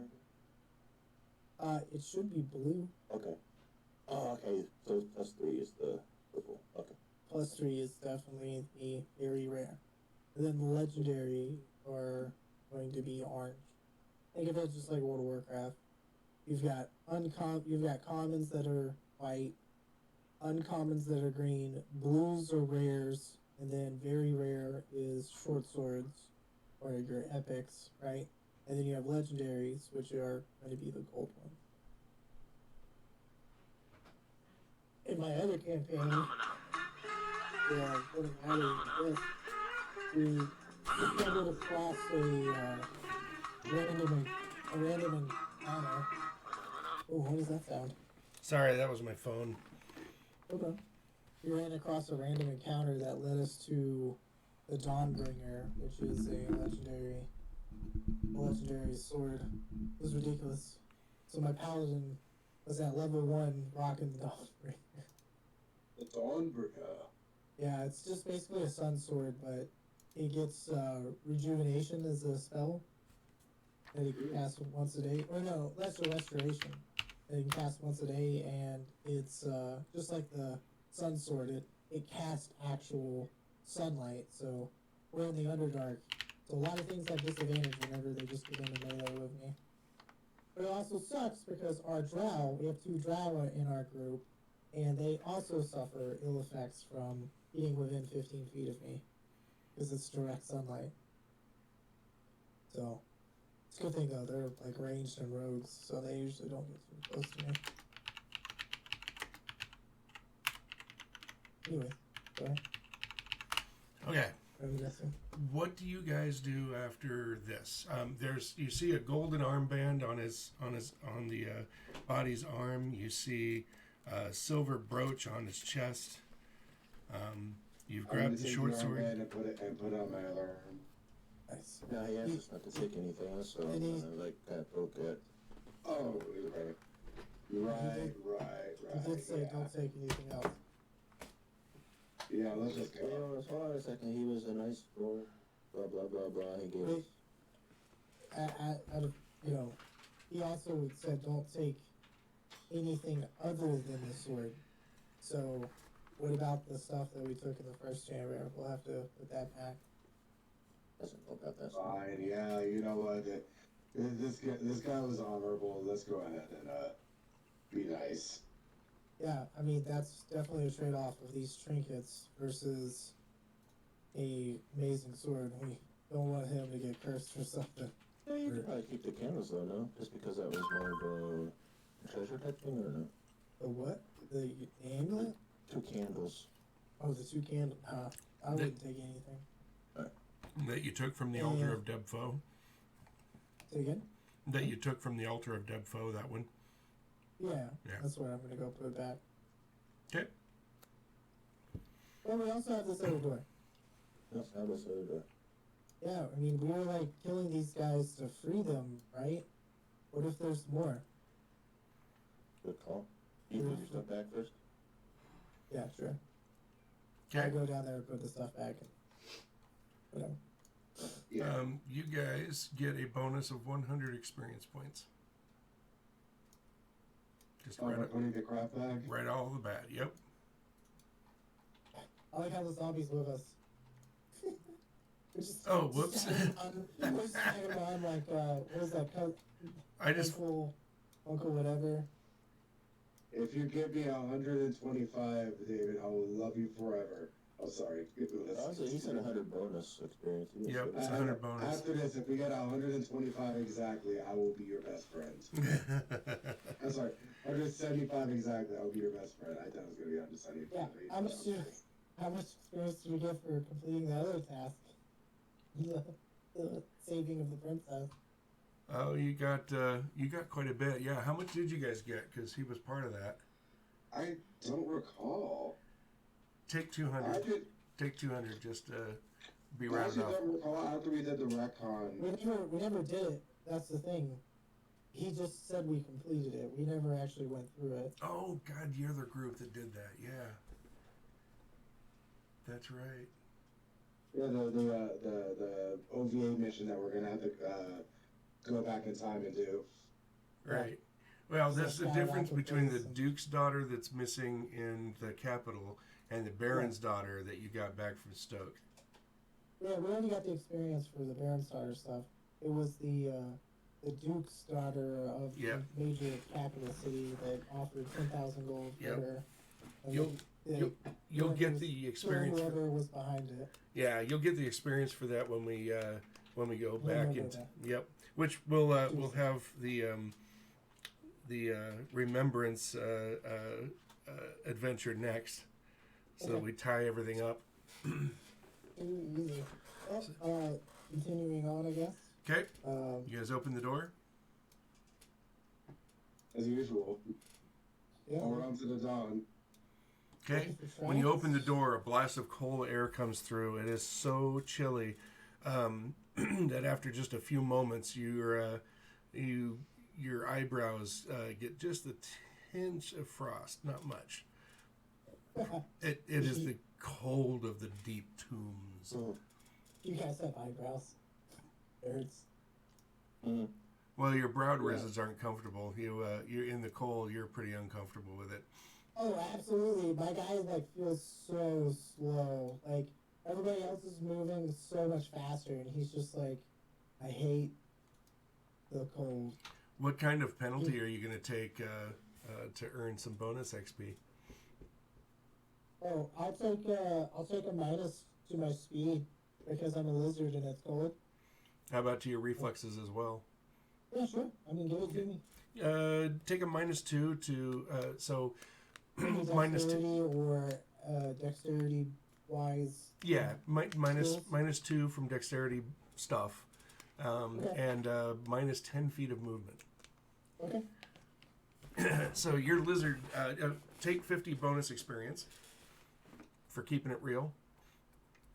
Keeping it real goes wrong. Keeping it real.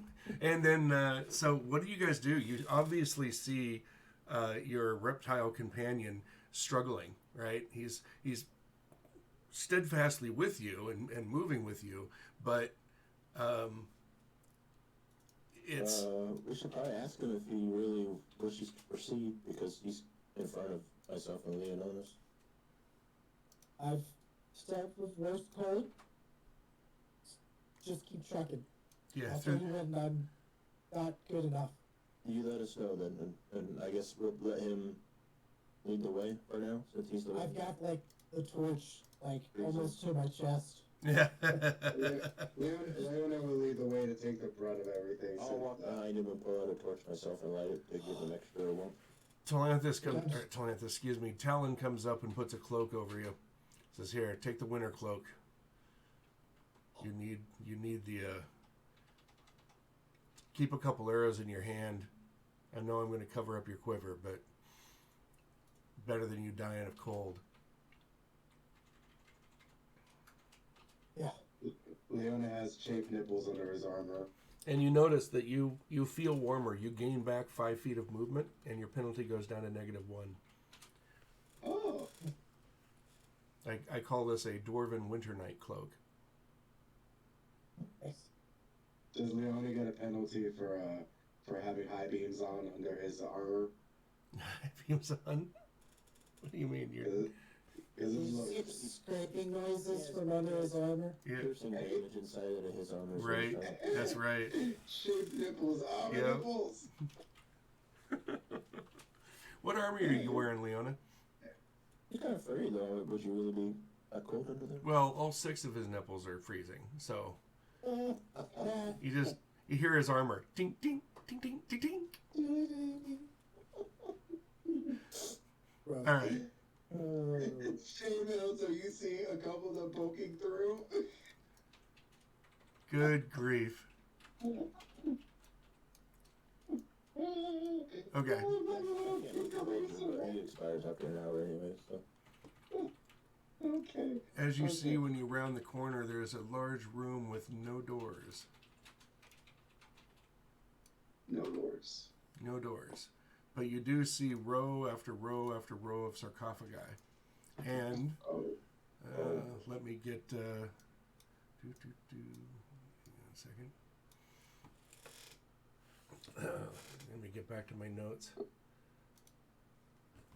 It's been a long time since I made a dungeon. I usually don't do a whole lot of them. So what are you guys thinking so far? I like it. It's I like the flow. Like the flow, like the map style. yeah, I got to make it a little more difficult at this level. I think you guys are skating through it pretty well. Hey, More Felinus More is traps. That's all that is. yeah. I do rolls. Way more traps. I would say way more traps. Okay. Think so? We've already ran into a few. Just adapted to the party. You ran 2-3. Yeah. Yeah. I think we're a little bit more perceptive. If you would have hit us with some magical stuff, the fact that we didn't have no axle would have been just killer. Killer. Yeah. Well, I thought about magical traps in here, but I was thinking about what the purpose of this place was. And magical traps just didn't make sense. You know, it's the burial place to mark a man of honor who led his troops against overwhelming orc forces. Sorry, you missed this part of it, Jordan. So there's a story underneath the Basque relief carvings on the door. And it tells the tale of this dwarven hero, Drugar, who, with armed only with 25 dwarves and another 15 humans from Brandobia, held the pass against 3 times its number of orcs, and they held them for 3 days in time for the... while they fell to a man, the Brandobians were able to get more troops up there and wipe out the orcs, because there were so few of them left. And so this was a tomb created to honor Lord Drugar. Nice. Well, I feel better that we're not now just grave robbing and separating these souls behind a evil. So, yeah, there's still an evil here, and it's really cold. We should kill It it. is really cold. I would like to try something. Okay. I would like to use one of my spell slots and resummon my beast. Okay. How often can you summon your beast per day? I can summon my beast without expending a spell slot once, which I already have done. I Okay. can spend a spell slot and resummon it. Or Okay. let it just die and wait till the next day and be free. But let's say if it did die, I could resummon it with an action and spending one of my spell slots. Okay. So that's what I would like to do. I would like to expend one of my spell slots and resummon it. This allows me to change its color. Okay. And I'm going to change it to fire. Fire. Okay. It's, I am cold and I don't want it to be cold. Right. So is fire good. The So fire it is is now a red drake and that is good thinking. Now this creature hold is on, not I truly. can do cold. And it makes it immune to that type of damage, but it also makes the infusion strikes. We'll keep it with fire. Okay. It'd be dumb. I wouldn't change it to cold. I is like the now fact you were immune to thinking fire. of this as a real beast. That Say you again? don't want. I really appreciate that you're thinking of this in terms of it being a real beast, and trying to protect it from the cold. That's kind of cool. Yeah. I will. So he just needs to turn into. Yeah. Yeah. We can leave him the same token. I don't care. But Okay. he's now doing fire strikes. Gotcha. So when I roll for the damage, I don't want to have to go back to my character sheet every time. Right. Absolutely. Yeah. It's actually pretty easy. I just switched it. No It's not worries. fire. Do it however you need to. Not a problem. As you move through the left door, the chill fills the air. As you round the corner, you enter a room whose walls are covered with burial niches. Your torchlight flickers, bringing movement to your imagination. There must be 50 niches along the wall, or niches along the wall, not including the sarcophagi that lie out before you.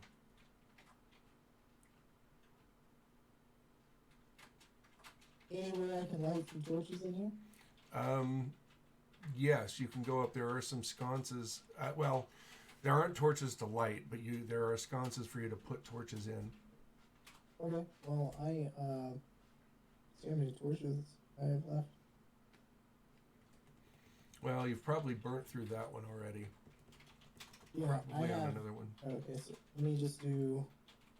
I have 9 more, so I'll just get 2 as I go in so far. Okay. What do you guys do?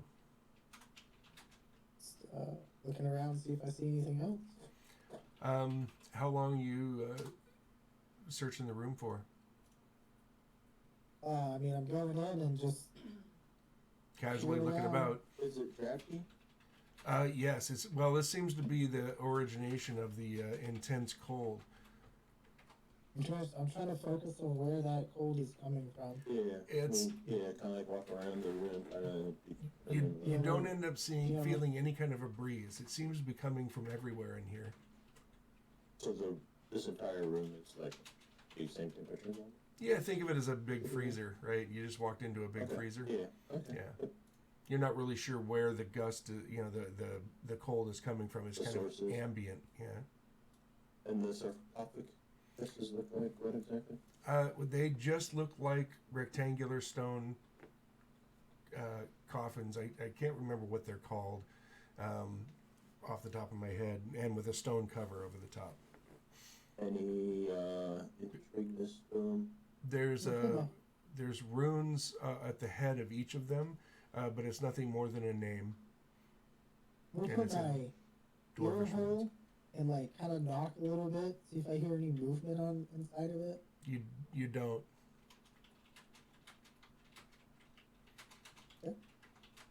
Want me to open it up? I mean, If these are the king's warriors, I'm not sure. they don't sound like they're, you know, bad like the other ones were. No one's hopped out at us or anything. So Well, we could just. Give me an insight roll, everybody.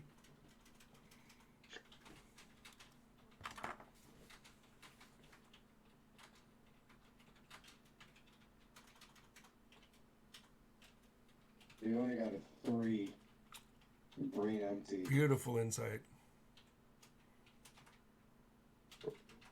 I got an 8. You got an 8? Okay. Felinus. Felinus. You remember something that Durgar said. He said, "My thanks for me and my men. We can now rest and travel on and rest in peace." Oh man, these might be their graves. what I was trying to say. Blizzard boy. Do we want to put their bones back in here, or just leave them on the floor? I think the smartest thing would be to put the bones back. Yeah. I didn't powderize all Bones of are it. outside of their Yeah, we kind of like entombment. We should probably. their weapons and back to stuff. this. Yeah, and their weapons and whatnot. You know, that'd be like a just thing to do. But I don't know if my character would think about that. To be honest, he would just be like, let the dead lie where they're supposed to be. You know. And I'd probably turn to Talon and be like, you think we have to honor these people? They Yeah, how does Died- Talon feel about this? They died an honorable death. They should rest in honor. Alright, we're gonna have to do a little bit of backtracking and get these people back in their holes. You spend about, probably, I'll go walk the entrance for more ogres. okay, all the way to the front. Yeah, I'm gonna go all the way to the front, like before the bridge. You hear things flapping out above the bridge. You can definitely tell there's more of those creatures up there. Okay, well I'm gonna stay within the inside behind the door.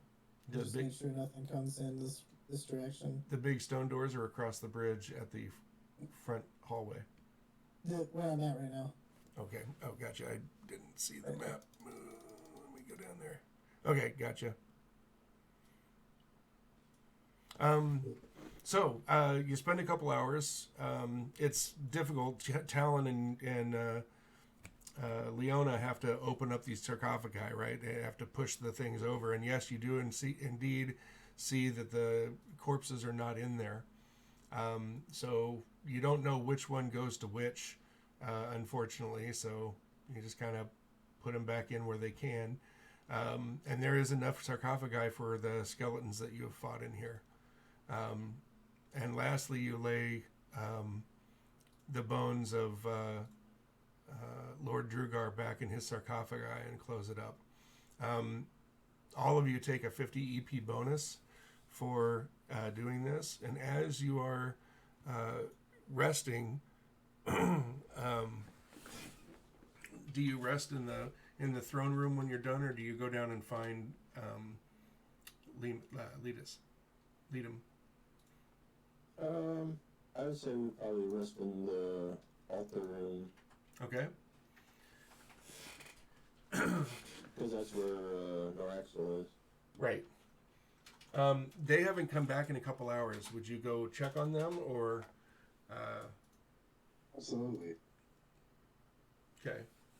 So all of you happen to be in the room with the altar, and you are resting there, and suddenly, how do I want to do this? Finellis, give me a religion roll, please. And this, just so you know, I use the skills religion for more than just reading or knowing about religions, and just it's more than a knowledge spell. It's also the celestial version of the arcana.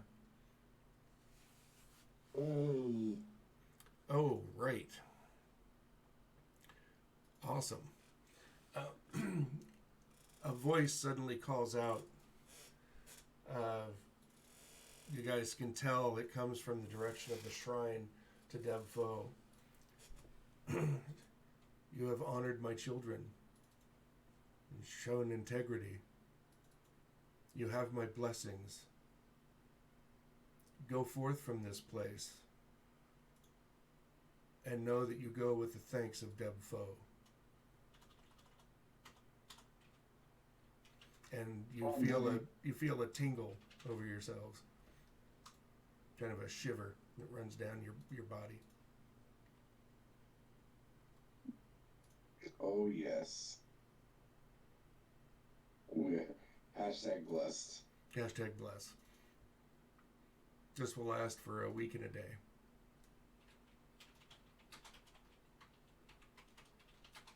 That's fantastic.